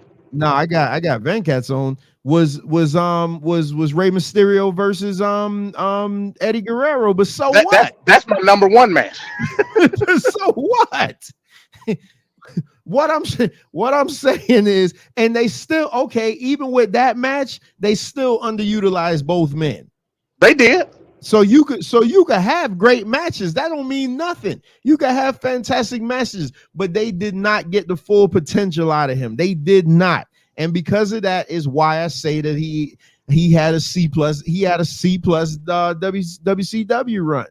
His WCW run was average at best. Like, if the best thing, he even said it, his best memory was the breastplate thing and wrestling Chris Benoit. That's his best memory. And it wasn't the title match against Benoit. It was the tribute to his brother match. For sentimental reasons. Think about that. Yeah, I get it. I can't argue. Venkat ain't gonna do it. He won't do it. No, I agree. I'm agreeing with what you're saying. I am. I agree. It could have been better. It should have been better. Oh, what was some of your favorite Bret Hart WCW match? I mean, obviously the Benoit one. Yeah, I mean, those are the obvious things that it's going to be, but there was some lackluster moments. In particular, for me, that Sting match at Halloween Havoc. That was when I saw that. I didn't see those live because I was working. Too much back then. So when I got the VHS years later, and I watched that Halloween Havoc. Let's not even talk about Warrior and Hogan. But that Sting match and Bret Hart, I was like, oh my God, they wrestled. And I went right to it. And I was so underwhelmed by how that match. The whole tempo and the vibe of the match just was a darker, like, unentertaining match. I thought they really messed up on that. And that always bothered me. They dropped the ball with Sting and Bret Hart. Yeah, I can't even argue that. That should have been a start. To be honest, they could have 1 year out. 97, Bret Hart is pinning is doing the 3 count. Sting wins the championship. Then 98 could have been Sting against Bret Hart. And there's a story to be told there. But, it just went straight to hell. I mean, hell, quite honestly, Starrcade 98 probably should have been Sting and Bret. Yeah. That's the biggest match you can get. Okay, he came in 97, right? Because I think 97 they wanted him, but he was, his contract. Yeah, he was still under the non-compete. But and look at that. Venkat just laid it out clear. You attack him, you wait till next year. You can't say that you wouldn't do it because you just had Sting on the show for 18 months. I shortened it up a little bit when I said when Sting won the title, Bret Hart should have came out and kicked him square in the nuts and then just walked away because he couldn't compete. So you had those extra months to just build up the match. You could have pushed it to Halloween Havoc because to me, Halloween Havoc was their biggest show. I know it started out as Starrcade, but Halloween Havoc ended up being their biggest show. Like that Halloween Havoc is like SummerSlam. And I shouldn't say that. Great American Bash is a SummerSlam. To me, Halloween Havoc was their best. Halloween Havoc was their granddaddy show. Like it didn't start out that way, but that ended up being their best show. And Fall Brawl will be like comparable to Survivor Series. Yeah. But man, again, man, when I say this though, I like literally say it because I know I get a reaction. But I hated how they did Bret Hart. You asked me that same thing. We going of what was my favorite moments. We're going through his moments, and what am I saying? Damn, I don't remember that. That's the worst thing you could say when we went through the Sting stuff. Oh my God, you saw how glowing I was. I'm like, oh my God, I remember this. This happened 40 years ago, but I remember it. I don't remember nothing from Bret Hart. I remember the night with the breastplate thing because I thought that was fantastic. I remember that. That was great. But in the Owen Hart tribute match, you put 2 great workers in there like that with that emotion, you're gonna get that. But Bret Hart and Savage and at Slamboree 98. That was another good match again. But at the same time, a lot of NWO interfered in that match at the end. Yeah. So Macho Man. Damn, we might have to do Macho Man in WCW because Macho Man. You talk about playing second fiddle. Macho Man plays second fiddle like crazy to Hulk Hogan just forever. Macho Man, you talk about somebody being underrated or not getting their just dues because of Hulk Hogan. That's the guy right there. Like the Macho Man was the man, just outright. A lot of guys owe their careers to Savage in WCW, especially DDP. DDP, DDP.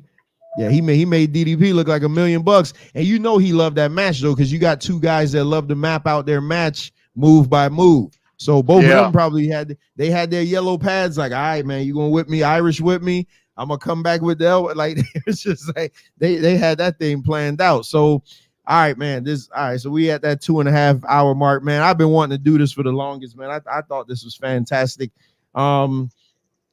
We're not, we won't be able to do the watch party though, obviously, because I'll be at the concert. Oh hell, MD will be at the show, so that's even better. So we'll get the first-hand reaction from the arena. If you could get some video too, MD, that'll be real good. I got you. So there we have it, man. And as soon as news breaks on the TV deal, we'll definitely talk about that, because I definitely want to talk about TV deal just to break down the money. And what I did find interesting is that they were in negotiations with the CW. NXT is on the CW, but from what I'm hearing, NXT CW is not showing like no brand loyalty. Like they like, hey, they'll rock with whoever. But it's crazy. It's crazy though that they are willing to pay this much money for a company that's not drawing. That just shows you that content is really king. Like especially with all these streaming platforms and stuff like that. But yeah, man, y'all just stay tuned to the channel, man, to see what we got going on next. So basically what I'm saying, we may have a show Wednesday or we may not, but we'll definitely have one after the Bad Blood pay-per-view. Next week, if we do a show next Wednesday, it'll just be like a news show just to cover up some loose ends. We haven't done a news show in a long time. Do need to talk about the Odyssey Jones thing. Like, he literally just disappeared, but they're saying there may be some domestic violence thing going on there. So again, see, I don't want to just be saying these things and you don't know everything about it. I don't really want to do that, but at worst case, we'll come back with a news show next Wednesday. But man, shout out to Dan Luska for the $30 super chat, man. Matua, Manny B just trolling the hell out of us tonight, man. I love it. The chat, listen, over the past few shows, last night, Man Talk Monday, we got a lot of new people. That's what I'm talking about, man. A lot of new subs to the channel. Y'all make sure and subscribe to the MD20 for your political, all your political stuff. The political prophet amongst men. Hey, I take his political, even though I beat him up good last night. He won't admit it, but you know, it is what it is. Shout out to Bones, man. Ricardo, Keela, where you at? I hope that you're all right. Daniel Garcia came through. Taz made an appearance. Simply Deep 1985. Man, we appreciate all you guys coming in to watch us, listen to us talk about wrestling, man, because we all love pro wrestling. Is great. You know what's funny? Like I see people that was talking shit about like, man, y'all grown men watching wrestling. But now when I see certain streamers up, what do you see behind them now? Now you see wrestling belts. Yeah. Hey, wrestling is life. There, you can't get away from wrestling. You look in the political arena, is like, I'm literally like, damn, bro. They like who they got? Vince McMahon right in this storyline. Like, everything is about wrestling. Wrestling is life, man. Appreciate everybody coming through. Oh, did any of y'all? Because I know I don't know. I know Venkat doesn't watch it, but MD, do you watch UFC? No, I don't. No, I've never been a UFC fan. I know they did the Riyadh. The Riyadh show was what, last weekend? The Noche show. That's what I want. Damn, Venkat, I know you didn't watch it. No, I didn't watch it. I like UFC, but I just don't watch it regularly. Well, I have some Blu-rays on UFC. If you get a chance, just try to look at the highlights of the Riyadh show. Not even for the fights. I want you to see how it was shot. That could have been the best produced thing I've ever seen. They had this gigantic video wall, but it was built like a coliseum, and they progressively told stories on the wall throughout the night. So as the fights were going on, it was building up. So they said they paid like $22 million for that. It was shot so fantastic. I could see a WrestleMania. I mean, it only holds, Bones was saying it only holds like 10,000 people, so they may not want to run something like that, but because, you know, they like to do stadiums. But I think just for the aesthetics, that could have been the best shot thing I've seen in a long time. Like, the production value on that was insane. Like, y'all got to just check out the highlights just to see how that whole thing was shot. The ring girls, they had them changing to the theme of every fight. They weren't in their regular bikinis. They had them like actually dressed, but it was like theme dress, and they actually looked better than if they were just walking around half naked. So it was great, man. Well, they couldn't walk around half naked. It was Saudi Arabia. No, that was in Mexico City. I thought it was. No, so UFC supposed to be doing a Saudi Arabia show at some point in time, right? The Saudi Arabia show is coming up. Oh, okay. All right, I had it mixed up. Yeah, that was in. Okay. It's called This show was UFC Noche, celebrating Mexican Pride. If I'm not mistaken, it probably was in Las Vegas because it was at something called the Sphere. Okay. Yeah, I don't know why I was thinking it was Saudi Arabia. I was like, so Ricardo said Ricardo said if he watched it, the production was fantastic. Like that could have been one of the most greatest produced things I've seen in a long time. Like, and I'm watching it, I'm like, damn, boy, can you imagine if Triple H runs a WrestleMania there, what they would do to that arena, like as far as their production value? But you know, it's all good. But fellas, I'm about to get out of here, man. Venkat, I appreciate you fighting through like a good soldier with your voice. MD, always a pleasure. Yeah, that's it. Until next time. All right. Peace, y'all. Hey, what time is God and not God and Government? When is God and Government coming back? whenever I get the time to do it. We'll see what happens, man. Maybe Monday, maybe I ain't gonna let me not even say it because I'll be, I ain't got no wood to knock on. So yeah, definitely we're gonna do on the yesterday, and hopefully I can get some of them guys in here so we can get some more perspective on what is black. Oh yeah, definitely. If you get them on there, man. You play the video from last night, so and then I want to hear their reactions. So if we need to come through there and do a drive-by, then we can. No doubt. All right, y'all. Peace. All right, fellas. All right, good night. All right, peace. Now the whole world can acknowledge me. You'll get the shit. You'll be knee deep in the shit. I'm gonna take you home. What?